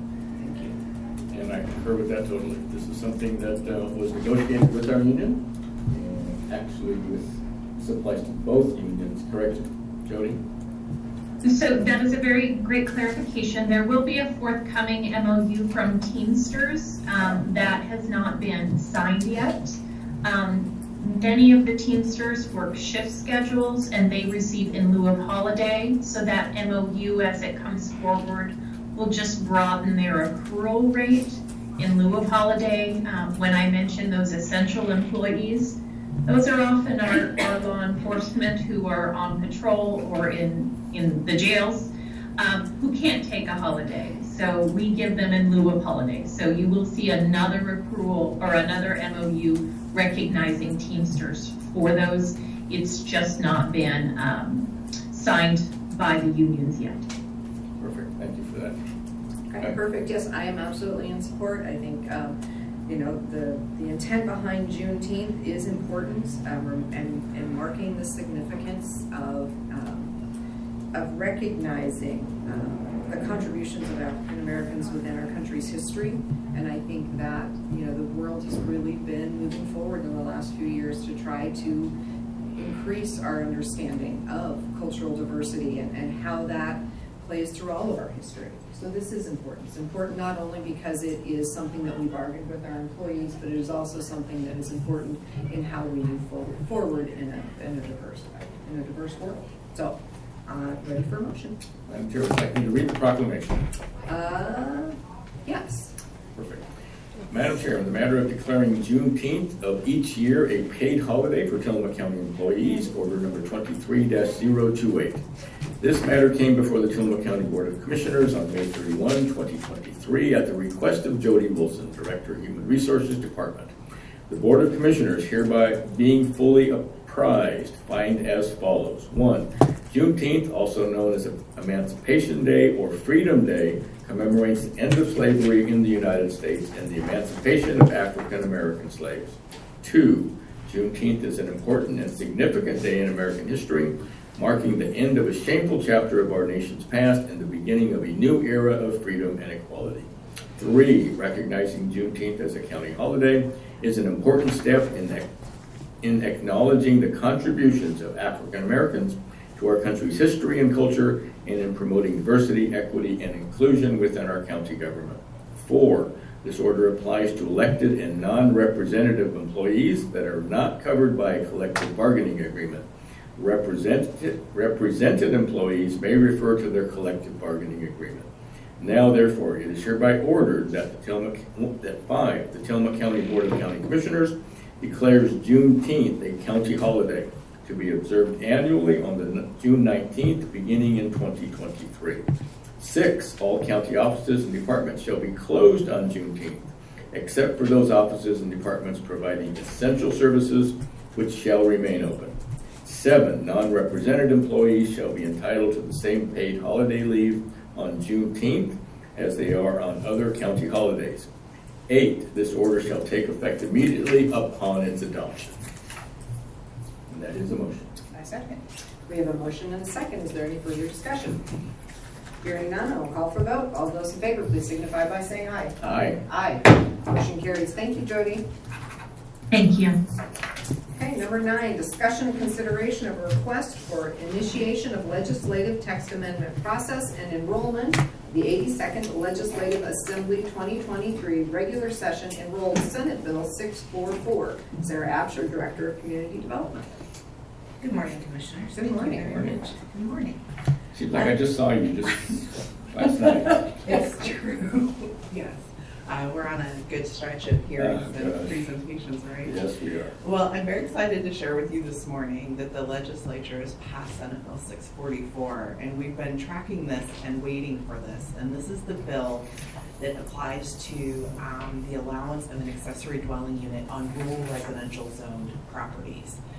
And so myself, the Community Development Director from Deschutes County and Lane County, as promised, are all now coming before our county commissioners to request authorization to commence the legislative text amendment process to update our local zoning ordinances. Specifically, in this case, it would be the rural residential zone, to incorporate the allowances for an accessory dwelling unit subject to those very specific standards that are outlined in the bill. We had hoped for more flexibility. We had hoped for more flexibility with lot size requirements. Unfortunately, that did not pass in this bill, those allowances, but We're thankful to get what we got, and we know that this will have a very meaningful impact on our efforts to address our housing crisis in the rural areas of our county. Thank you, Sarah. I know this has been a long time coming. I know when we passed our ADU ordinance for our communities not all that long ago, we had a number of people in the crowd that said, what about rural residential? What are we doing about that? So I think that this is something people have been looking forward to. So very excited. It is very exciting. So for folks who are watching the meeting, can you talk a little bit more about what is allowed? Sure, certainly. So with this bill, it would allow for an ADU, and the ADU can be attached, detached, or remodeled into an existing single-family dwelling. So, accessory dwelling unit. Yeah, right, exactly. Sorry. Thank you. It's been a long week so far. So you have to have a single-family dwelling already on the property. And so yes, thank you for that correction. You can build the ADU, you can do an interior remodel to build the ADU in the dwelling. You can add on to the dwelling, or you can do a separate detached structure for the accessory dwelling unit. In the rural residential zone, there's a requirement that accessory dwelling unit, however it's constructed or placed on the property, it has to be within 100 feet of the primary dwelling. It has to be connected to the same septic system. So that will require some permit review because you're adding capacity to that existing system. The rest of, there's much of it we can design locally that mirrors what we've done for the accessory dwelling unit ordinance for unincorporated communities. You can go through with a water letter or an updated well report. You know, it can be an outright use, check the box with making sure you have a legal road approach permit. To me, probably the most difficult piece that we will see for our property owners is that the property itself has to be a minimum of 2 acres. We have a lot of rural residential zone properties that, in my opinion, could accommodate an accessory dwelling unit that are not 2 acres. Myself and other community development directors fought hard to reduce that minimum property size requirement. It didn't happen. So unfortunately, those folks who do not meet that 2 acre minimum requirement would not qualify. But hoping to, in working with my peers, to come back with a very streamlined approach. Deschutes County, I believe, is getting ready to go into hearings. They've already published their hearing notice, and they are working actively with their commissioners. So visiting with their community development director to see how their process is going. We hope to create that uniformity. We don't need to reinvent the wheel. The other piece of it is that the hearing process should be relatively easy. I'd like to use the Housing Commission, Public Education and Outreach Committee to help getting the word out. Do not have to do a Measure 56 notice for this amendment. So my obligations are public notices for hearings in the local newspaper. The CACs, none of their areas are zone rural residential because they're out of those pockets. So making sure that the public is aware that this work is happening is something that I will move forward strategizing and using the tools and resources that I have so we can get the word out. And also, Commissioner, about to make sure that those landowners understand what those minimum requirements are going to be, but that we're going to find that flexibility elsewhere and everywhere we can outside of that bill. There's 2 pieces of it in talking to my fellow directors that I'm trying to work out in my mind. The first one is a lot of us have what's called cluster subdivisions. So it's an opportunity to create smaller parcels that are actually less than 2 acres, and then the remainder of that 2 acres goes into like a residual for open space. I want to make sure if there's adequate area on those parcels to be able to still have an opportunity to put an accessory dwelling unit on them. So that's one thing that I will be working through if I'm allowed to proceed. And then also, I'm not sure where a variance provision would fit into all of this. So I'd really like to know how Deschutes and Lane County are going to be handling that. And then for consistency, working with them, hope to bring those answers back to you as part of our own process. Thank you. This is very exciting. It's exciting, a way to address the issue of lack of housing, for sure. It's exciting to be able to to think of accessory dwelling units as possible rentals, but also as multi-generational family situations. You know, I know I've talked to a number of folks who are aging in place in larger homes. They'd like to move to a smaller home, but there are no smaller homes to move to. You know, if they could build themselves an ADU that they're happy with, and their younger family members could move into the larger house, etc. You know, it just creates a lot of possibilities for aging in place, for multi-generational living, and for people to have help. You know, if somebody needs help to stay in their home, they could house people in an ADU, etc. So it really, their employees, you know, there are a lot of opportunities here that I think are going to be really useful.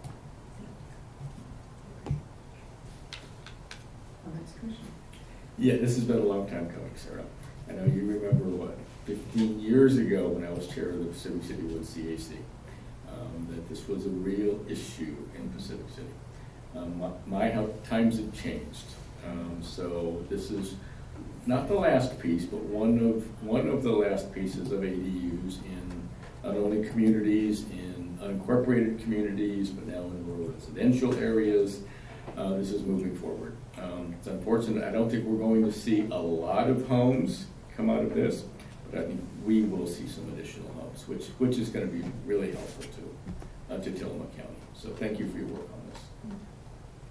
I agree with my fellow commissioners. This is exciting, and I think we have people who are excited to utilize it. So I look forward to getting that language from you and really, you know, looking at how it can be used in our 2-acre areas. So thank you. I think we're ready for a motion. Madam Chair, in consideration of a request for initiation of legislative text amendment process and enrollment of 82nd Legislative Assembly 2023 regular session enrolled Senate Bill 644, I would move approval. I have one more question. Sure. Would you like to second, and then we can take further discussion? Yes, I second. Thank you. I have a motion and a second. Do we have any further discussion? Yeah, I do. I just remembered this question. When we approved the ADUs in neighborhoods, they were prohibited from being STRs. Is that true here also? We can make it true if that's the direction the board would like to go. Okay, so that direction didn't come from the state. Well, and actually, no, let me take that back thinking through this, and I appreciate that question. So the ordinance draft language in Ordinance 84 for short-term rentals actually has a blanket prohibition for ADUs. So yes, it would apply. Okay, so we don't have to amend the motion. Thank you for asking that question. I'm sorry, I didn't take a minute to think about it. So no, Ordinance 84, the draft language, we incorporated accessory dwelling units. I did not differentiate in geographic location. It's just specifically it's a no. Okay. All right. Okay. Perfect, great catch. All right. Ending our further discussion, I will call for a vote. All those in favor, please signify by saying aye. Aye. Aye. Aye. Motion carries. Thank you. Thanks, Sarah. Okay, moving on to item number 10, discussion and consideration of a right-of-way vacation for a portion of R.O. Richards Road West in Beaver, Oregon. We have Jasper Lind, our engineering technician with Public Works this morning. Jasper. Jasper, you still with us? I am indeed. Okay. So today we have a roadway vacation that, as you mentioned, is down in Beaver, Oregon. R.O. Richards Road has a long history. The first petition for it to be formalized was actually in 1898. However, it was legalized as a county road in 2015 through an as-built survey. So it's been attempted to be brought in as a county road for quite some time, and we finally have a good footprint of it. However, on the western portion of R.O. Richards Road, there is property 200, which is bisected by this portion of right-of-way that they are seeking to vacate. The property owners of 200 also own lot 205, which is the lot immediately to the north, and is the only lot accessed by this portion of right-of-way, other than their own lot 200.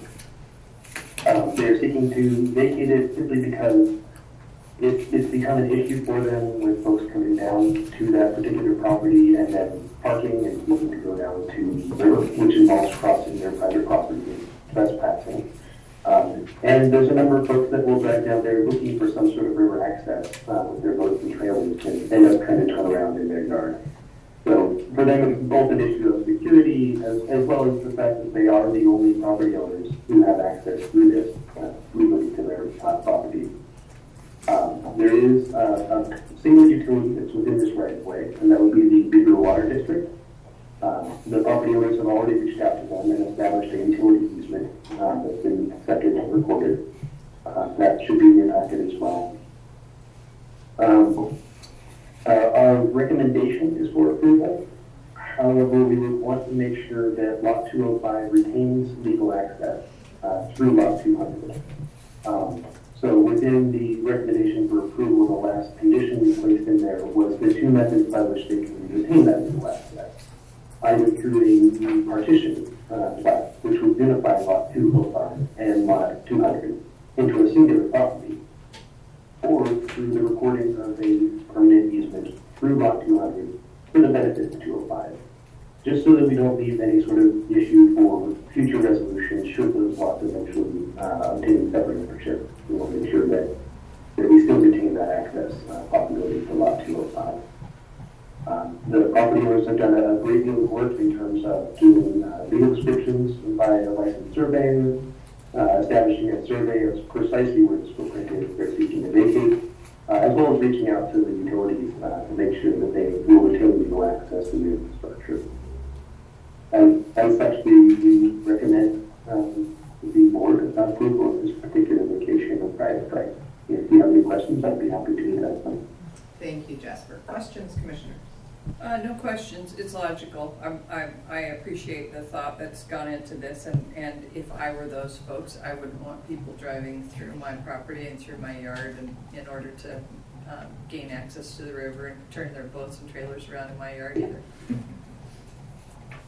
And I agree. So Bill, I take it you've looked at this and you're good. And this is a little more complicated than what is initially read into the record. But.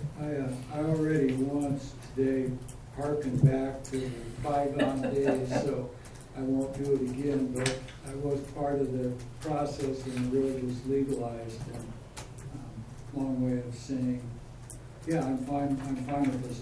It's ironical because I think people who owned this lot were opposed to the legalization because of the very reason that you're now vacating it. They didn't want the legalized roads. Right. They didn't want people driving down to the end and trying to access the river. Right. So it seems like a good remedy to that issue. Perfect.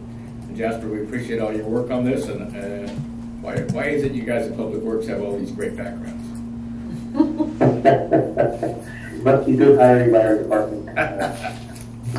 Perfect. And I think the other thing that just struck me is this road isn't a continuous road along the river any longer. There's a landslide that came down in the middle of it and bisected it. So at this point, that what we're really talking about vacating, it doesn't go anywhere anyway. I mean, I think that's another key piece of this that indicates it's not just the property owners have requested the vacation of the road so that they can, you know, sort of extend their privacy, but it really is no longer a functional county road. Yeah. So I think that's just another piece that makes it make a lot of sense. So I am in support. We're ready for a motion. Madam Chair, in consideration of a right-of-way vacation for a portion of R.O. Richards Road West in Beaver, Oregon, I would move approval. I second. We have a motion and a second. Is there any further discussion? Hearing none, I will call for the vote. All those in favor, please signify by saying aye. Aye. Aye. Motion carries. Thank you. Thank you, Jasper. Okay, item 11, discussion and consideration of an order in the matter of assessing costs for the abatement of the solid waste violation at 22250 East Beaver Creek Road, Cloverdale, Tillamook County, Oregon, 3S-9W-16-1200. David McCall, Solid Waste Program Manager, Public Works. Good morning, David. Good morning, Commissioners, and I'll start by apologizing for not having one of those great backgrounds. I must be the oddball in Public Works that can't come up with that. Maybe next time. So this order before you is basically the culminating order with the East Beaver Creek project. Reflects there's an additional item added into it after your discussion last week, and that's item number 9. in which you requested a credit of $2,500 for the items that were inadvertently removed from the property, and that is the adjustment that was made to this order based on that. So with that, I would request your approval. Thank you. Commissioners, comments, questions, concerns? No, this is, for people who are watching, this is the, as Dave said, the culmination of a long-standing issue that we really resolved in our meeting last week, and this is just the order reflecting that decision. Thank you. And I would concur with that. Okay, as would I. I think we're ready for a motion. So Bill, do you recommend I read the whole thing, or can we just read the You don't summary? need to do that, Dave. Perfect, thank you. Madam Chairman, consideration of an order in the matter of assessing costs for the abatement of a solid waste violation at 22250 East Beaver Creek Road, Cloverdale, Tillamook County, Oregon, 3S 9W16-1200. This is order number 23-029, Solid Waste Division, order 23-010. I would move. I second. We have a motion and a second. Is there any further discussion? Hearing none, I will call for the vote. All of those in favor, please signify by saying aye. Aye. Aye. Motion carries. Thank you. Moving on to item number 12, discussion and consideration of a novation agreement from Jennifer Hedden to Jonathan Hedden for a tax land installment contract. Tillamook County Clerk document number 2021-003685. Rachel Haggerty, Chief of Staff. Good morning. Good morning. Tillamook County entered into a tax land installment contract with the Heddens back in April of 2021, and they've been paying monthly as required over a term not to exceed 5 years, which is through April 2025. They are going through divorce proceedings, and they have resolved that they would like her interest and responsibilities in making any payments on the property to go to Jonathan Hedden. So the novation agreement does that. So they're in agreement of it, and it's ready for your consideration for Jonathan Hedden to carry on the monthly payments. Thank you. Commissioners, questions, concerns? No. And so Bill, I take it you've looked at this novation agreement, you're good with it? I worked with Rachel to draft it. It just basically substitutes Mr. Hedden for Mr. and Mrs. Hedden. That's, yes, yeah, I'm well aware of the terms. It's fine. First one I've seen, so just want to Yeah. make sure. Yeah, it's the first one I recall doing. Really? Recently. Yeah, the only other one that we've done, to my knowledge, was with the Southern Flow Corridor. I think it was when the Port of Tillamook Bay took over ownership of it. We had to transfer the consulting contract to them. So I think that was before my time. too. yeah. It's common. It's a common form. Okay. We just don't do it a lot. Okay, I'm ready for a motion. Madam Chairman, consideration of a novation agreement from Jennifer Hedden to Jonathan Hedden for a tax land installment contract, Tillamook County Clerk document number 2021-003685. I would move approval. I second. We have a motion and a second. Is there any further discussion? Hearing none, and we'll call for the vote. All those in favor, please signify by saying aye. Aye. Aye. Motion carries. And I failed to acknowledge at the beginning of our meeting that we were postponing agenda item 13. So I apologize for that, but item 13 is postponed. Okay. I think that finishes our regular agenda. Take a moment because we have a public hearing that follows this. I want to make sure that I get everything in the correct order.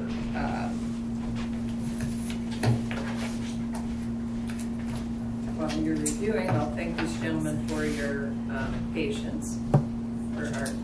I assume you're here for the public hearing, and if that's not true, I thank you for your patience anyway. Okay, so we do not need to recess the meeting because we have finished our regular meeting.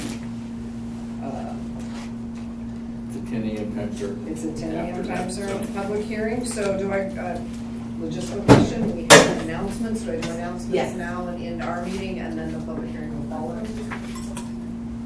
Do the public hearing and then end with announcements. Okay, perfect.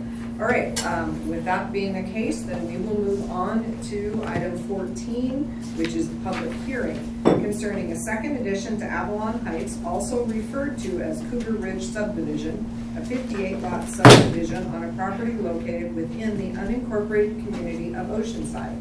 The subject property is accessed via Highland Drive and Grand Avenue, both county local access roads, and designated as Tax Lot 200 of Section 30 BC, Township 1 South, Range 10 West of the Willamette Meridian, Tillamook County, Oregon. Land use decisions for this tentatively approved subdivision are identified as number 851-21-000095-PLNG, number 851-21-000202-PLNG, and number 851-21-000309-PLNG. We have Sarah Absher, Director of the Community Development Department, with us today. Good morning. Good morning. Thank you. So to open the hearing, County Council has a quasi-judicial hearing proceedings. I have to go through my little. We get to do your piece because this is land use. Okay. Yeah, a sign-up list is being circulated, and if anybody that wants to testify should sign the sign-up list. Incidentally, I know and presume that Mr. Wyman is he's representing the applicant. Staff has copies of the criteria if anybody wants to look at it. And testimony and evidence must be directed towards those criteria. And failure to raise any issue today or specificity may preclude the ability to appeal that issue to LUBA. Any party is entitled to continuance if anyone provides documents or evidence in support of the application in addition to what was available at the time the notice of the hearing was sent out. Order of presentation, as you guys know from many prior hearings, the staff will summarize the report. You can ask questions. Applicant will make his presentation, I presume, to Mr. Wyman and maybe the applicant, Mr. Hughes. Public comment, rebuttals, and then close it up with any questions you might have of staff again. The hearing will be closed to all testimony. You can make a decision today or put it off till a later time if you think you need more time to do it. And I have to ask if there's a challenge to the jurisdiction of the Tillamook County Board of Commissioners to conduct this hearing. And are there any conflicts of interest or personal biases to be declared by any of you today? No. Okay. Any ex parte contacts? No. Okay, thank you. Okay, thank you very much. Sarah? Thank you. Good morning. For the record, my name is Sarah Absher. I'm the Director of Community Development. Just wanted to, so we move into this discussion, kind of reorient us with where we are at. So this property is a property located in the unincorporated community of Oceanside. It's zoned residential Oceanside. The board heard this matter, I think it was a year and a half ago on appeal. This was a 58-lot subdivision. The Planning Commission had denied the request because of insufficient information in the geologic hazard report. The board, upon receipt of that additional information, granted the appeal and approved the subdivision. The subdivision plats depicted the 58 lots separated into 3 phases for development. And the reason why we are back at the table this morning is because it was not caught by staff or the applicant that the conditions of approval as they were fashioned for the decision did not afford the applicant an opportunity to record each phase separately as they were constructed. The applicant called this to our attention. I was working with the county council and Mr. Wyman, who represents the applicants here today. There are a few criteria in the land division ordinance that were not part of the initial staff report or the review that are the basis for making a decision to allow each phase to be recorded separately. And so what you have in your packet and what this hearing is limited to this morning is simply evaluating the responses to the criteria, which allow for a phased final plat review and phased recording of each of those 1 through 3 phases of this development. The applicant has submitted a response to those criteria. Staff concurs with the responses.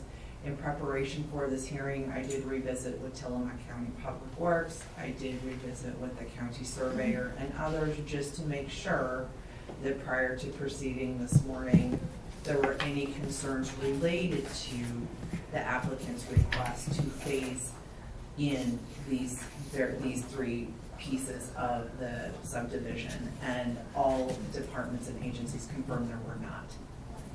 And so the applicant is on schedule to complete phase 1 construction. They're working with Public Works and others with hopes of recording the first phase and having final plat approval later this month.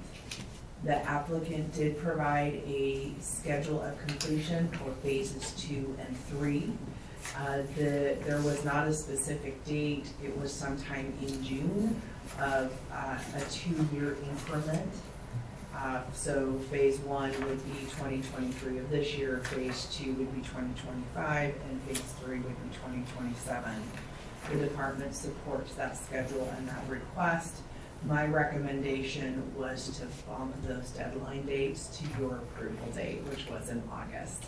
And so that also then affords the applicant a few more months just in case something would happen with either of those subsequent phases moving forward. They can submit them for final plat review and recording at any time, but just because of the decision of the timelines, I just think it made more sense to extend them out to the date of the decision that you made your decision. So I don't have anything else to add, and this is just in the staff report and hearing packet. I did include a copy of the board order that you had already signed, and so you can see the remainder of the conditions of approval. I did have a conversation yesterday with one of the neighbors who participated in the previous hearing proceedings that was concerned about the development. Explained to them what the nature of this hearing was today. They did not have any concerns, and so they are not here today joining us. So, and we have not received any other public comments today. I'm happy to answer any questions. Okay, any questions for Sarah? I don't have any questions for Sarah at this time. Nor do I. It seems pretty cut and dry. It does. Okay, I would agree, so then I believe that we will move into the public hearing. Okay, so the public hearing is open at 10:57 a.m. Do we have any public comments or public testimony this morning? So I am sorry, Commissioner Scar, I did not provide you with an outline for the hearing this morning. Mr. Wyman, the applicants would speak next. Okay, so I will close the public comment period.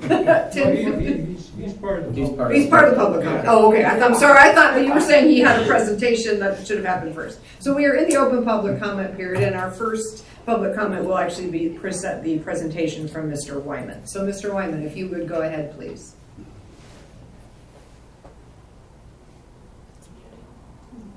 You're muted, Mr. Wyman. I am. There we go. Muted. Thank you. Hopefully you won't wish that I stay muted. Thank you very much, Madam Chair, members of the board. Ty Wyman here on behalf of the applicant. I'm not sure that my mailing address is in this record, so I'll give it to you now. 851 Southwest 6th Avenue, Suite 1500, Portland 97204. I am joined today in front of you by Bill Hughes, who's the applicant, and also our project engineer, Eric Huvestal. As you might guess, we very much appreciate staff's recommendation of approval. We do not request any revisions to the proposed approval conditions. We also appreciate this board's attention to the matter and view ourselves as here primarily to address any questions that you might be left with by the staff report or the materials that we submitted. I am going to take a few minutes, if I may, to advocate for this approval. It's perhaps cliche at this point, but the state is in the midst of a very serious housing crisis. I appreciated that issue was recognized a bit earlier in your agenda. Our firm here in Portland works pretty constantly on these issues, not just entitlements, but finance and other elements of land development. In fact, my partner, Damien Hall, sits on the governor's and co-chairs the Governor's Housing Production Advisory Council. So this application before you is simply all about housing. Staff noted that the board approved the preliminary plat about 18 months ago. Attached to that approval were myriad conditions to ensure that the development of homes on this site would meet county urbanization standards.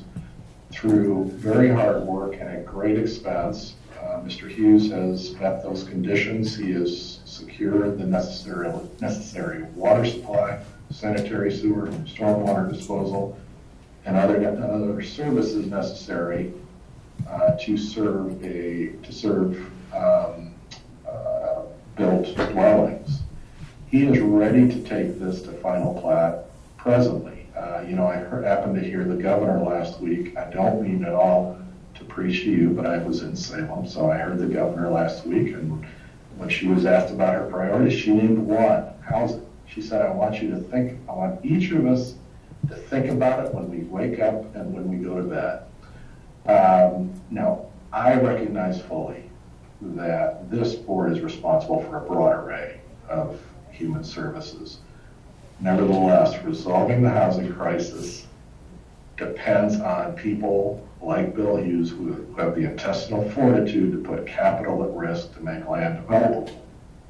And it occurs simply one lot and one subdivision at a time. So we very much look forward to the assistance of your staff in getting these final plats over the finish line. We do have some I's yet to dot, some T's yet to cross, of course, but we just really need the further help of your staff to reach that finish line. Those are my prepared remarks. It probably goes without saying, if my client wants to say something, he certainly can. I'm not there to hold him back. Mr. Hubestall, also, he is online. I think he might want to say something. Other than that, I'm simply here for your questions. I don't expect that you're going to get opposition testimony. If you do, of course, I'd like a chance to respond to that. Thank you, Mr. Wyman. Appreciate that. Do we have any other public testimony? No one has signed up to speak. Okay. So that would be the end of the public testimony. We would close the public hearing. So we will close this public hearing. Not yet? I don't think, no. Sarah nodded, sorry. Do we? There's no one for, I've got some questions. So Mr. Hughes is part of the applicant. Oh, okay. So we can, I'm sorry, I thought Mr. Wyman concluded that, and then there was a pause. Did you want to speak with Mr. Wyman as the applicant? No, I've just got questions for the board. Oh, so outside of the hearing though? I just want to clarify these deadlines that we've agreed to. What holdups can I expect from the planning department and development committee? Those are the things that have held me up throughout this whole project.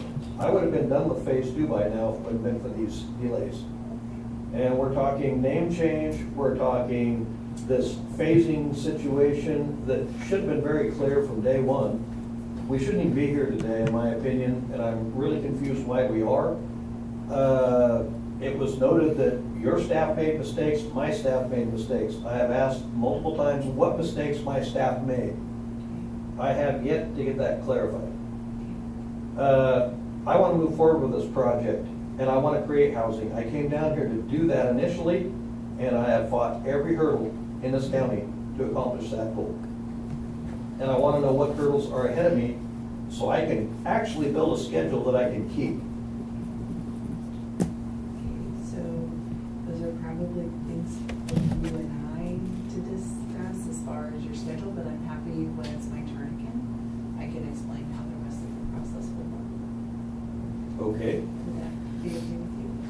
I just need some clarification. Whether I move forward or whether I bail on the project and housing can fall by the wayside. Okay. It's been very frustrating. We can blame it on COVID, we can blame it on lack of attention, we can blame it on anything under the sun, but the bottom line is how do we move forward efficiently? So Madam Chair, I'm happy to address those concerns after the public comment portion of the hearing is closed, and then it is my turn again. Okay, thank you. So, Mr. Hughes, thank you for your comments. Do we need name for the record? He's the applicant. So we're good. Okay, we already got that. Are there any other public comments today?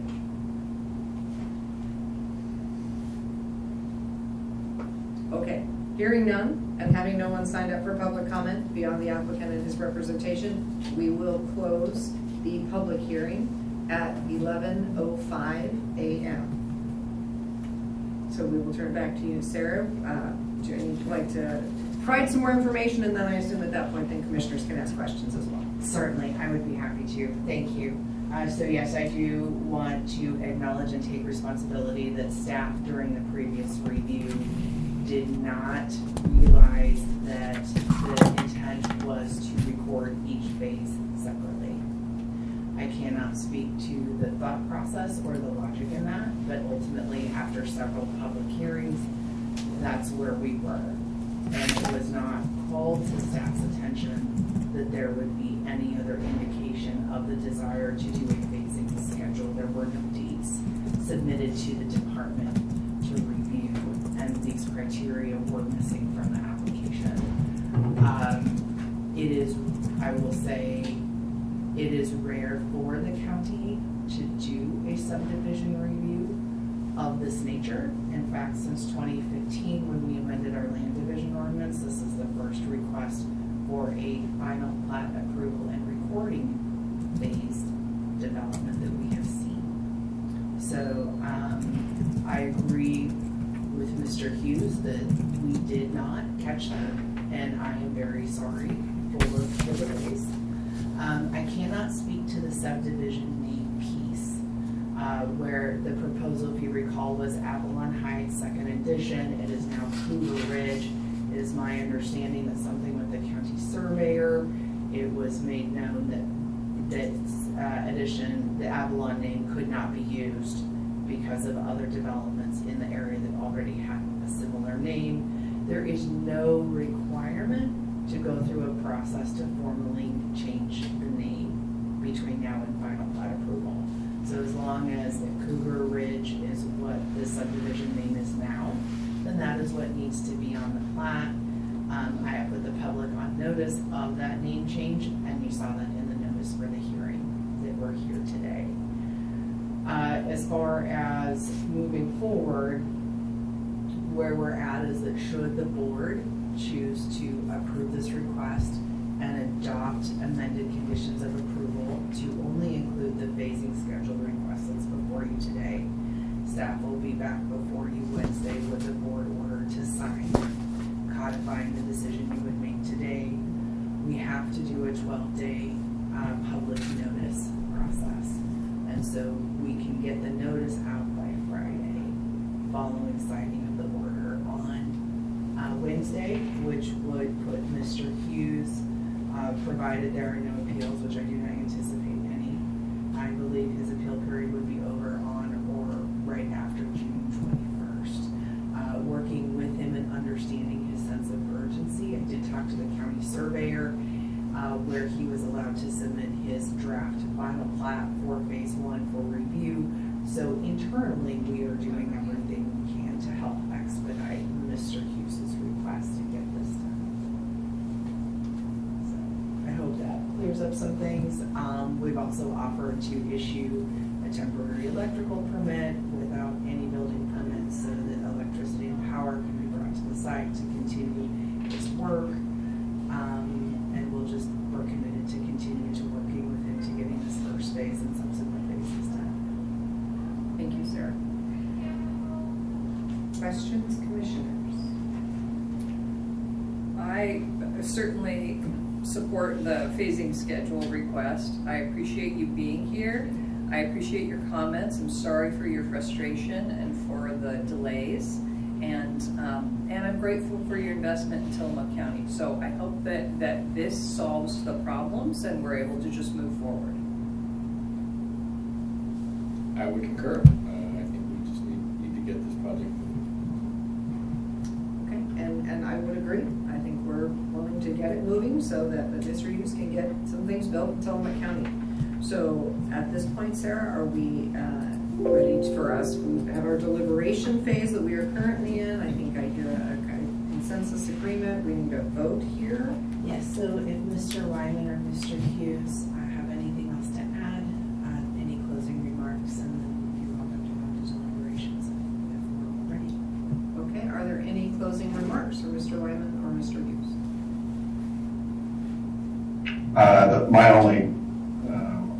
My only remark in closing is again to extend my appreciation to this board for recognizing Bill's investment in the county and for its approval of the application before you. Thank you, Mr. Wyman. Okay, we will go into deliberation. Commissioners, I think in our questions, it sounds like we're ready to move forward. Are we ready? We are. Okay. I would move on to item 15. We're still under 14. Okay. Not that I want you to read the whole thing over again, but. But it will need to happen. So I think we are then moving on to item number 15, and we are ready for a motion. Can I just go ahead and read the motion? Perfect. Madam Chair, in consideration of approval of a second addition to Avalon Heights, also referred to as Cougar Ridge subdivision, a 58-lot subdivision on a property located within the unincorporated community of Oceanside. The subject property is accessed via Highland Drive and Grand Avenue, both county local access roads, and designated as tax lot 200 of section 30 DC, Township 1 South, Range 10 West of the Willamette Meridian, Tillamook County, Oregon, and I would move approval. I second. We have a motion and a second. Is there any further discussion?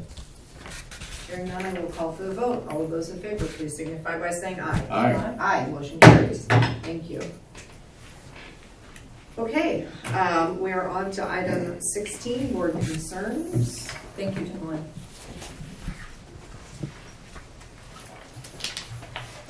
Do we have any board concerns this morning? Okay, we are going to go into executive session this morning. 192-660-28. Okay, there is a long list of announcements that I will read before we do that, so that when we come out, just so everybody knows, we are not expecting to make any decisions or have further action, so we will go ahead and get our announcements out of the way. The Commissioners will hold a board briefing on Wednesday, May 31st, 2023 at 2 p.m. to discuss weekly Commissioner updates. The meeting will be held in the Board of Commissioners Meeting Room 106 in the Tillamook County Courthouse, 201 Laurel Avenue, Tillamook, Oregon. The teleconference number is 1-971-254-3149. Conference ID 736-023-979 #. The Commissioners will attend a Solid Waste Budget Committee Supplemental Budget Meeting on Monday, June 5th, 2023 at 11 a.m. to discuss the proposed supplemental budget for the Solid Waste Service District for fiscal year 22-23. The meeting will be held in the Board of Commissioners Meeting Room 106 in the Tillamook County Courthouse, 201 Laurel Avenue, Tillamook, Oregon. Public comments can be submitted to publiccomments@co.tillamook.or.us. This is a meeting where deliberation of the Budget Committee will take place. The teleconference number is 1-971-254-3149. Conference ID 736-023-979 #. The Commissioners will attend the Tillamook County Budget Committee supplemental budget meeting on Monday, June 5th, 2023 at 12:30 p.m. to discuss the proposed supplemental budget for fiscal year 2022-2023. The meeting will be held in the Board of Commissioners Meeting Room 106 in the Tillamook County Courthouse, 201 Laurel Avenue, Tillamook, Oregon. Public comments can be submitted to publiccomments@co.tillamook.or.us. This is a meeting where deliberation of the Budget Committee will take place. The teleconference number is 1-971-254-3149. Conference ID 736-023-979#. The Commissioners will attend a Tillamook County Budget Committee meeting continuation on Monday, June 5th, 2023 at 1 p.m. to discuss the budget for fiscal year 2023-2024. The meeting will be held in the Board of Commissioners Meeting Room 106 in the Tillamook County Courthouse, 201 Laurel Avenue, Tillamook, Oregon. Public comments can be submitted to the public comments at co.tillamook.or.us. This is a meeting where deliberation of the Budget Committee will take place. The teleconference number is 1-971-254-3149. Conference ID 736-023-979#. The Commissioners will attend the second of two public hearings on Tuesday, June 13, 2023 at 5:30 p.m. to consider proposed amendments to Tillamook County Ordinance Number 84 for the regulation of short-term rentals in unincorporated Tillamook County. Public hearings will be held at the Port of Tillamook Bay Conference Center, 4000 Blint Boulevard, Tillamook, Oregon. The teleconference number is 1-971-254-3149. Conference ID 887-242-77#. Okay, with that, we will recess this meeting at 11:15 a.m.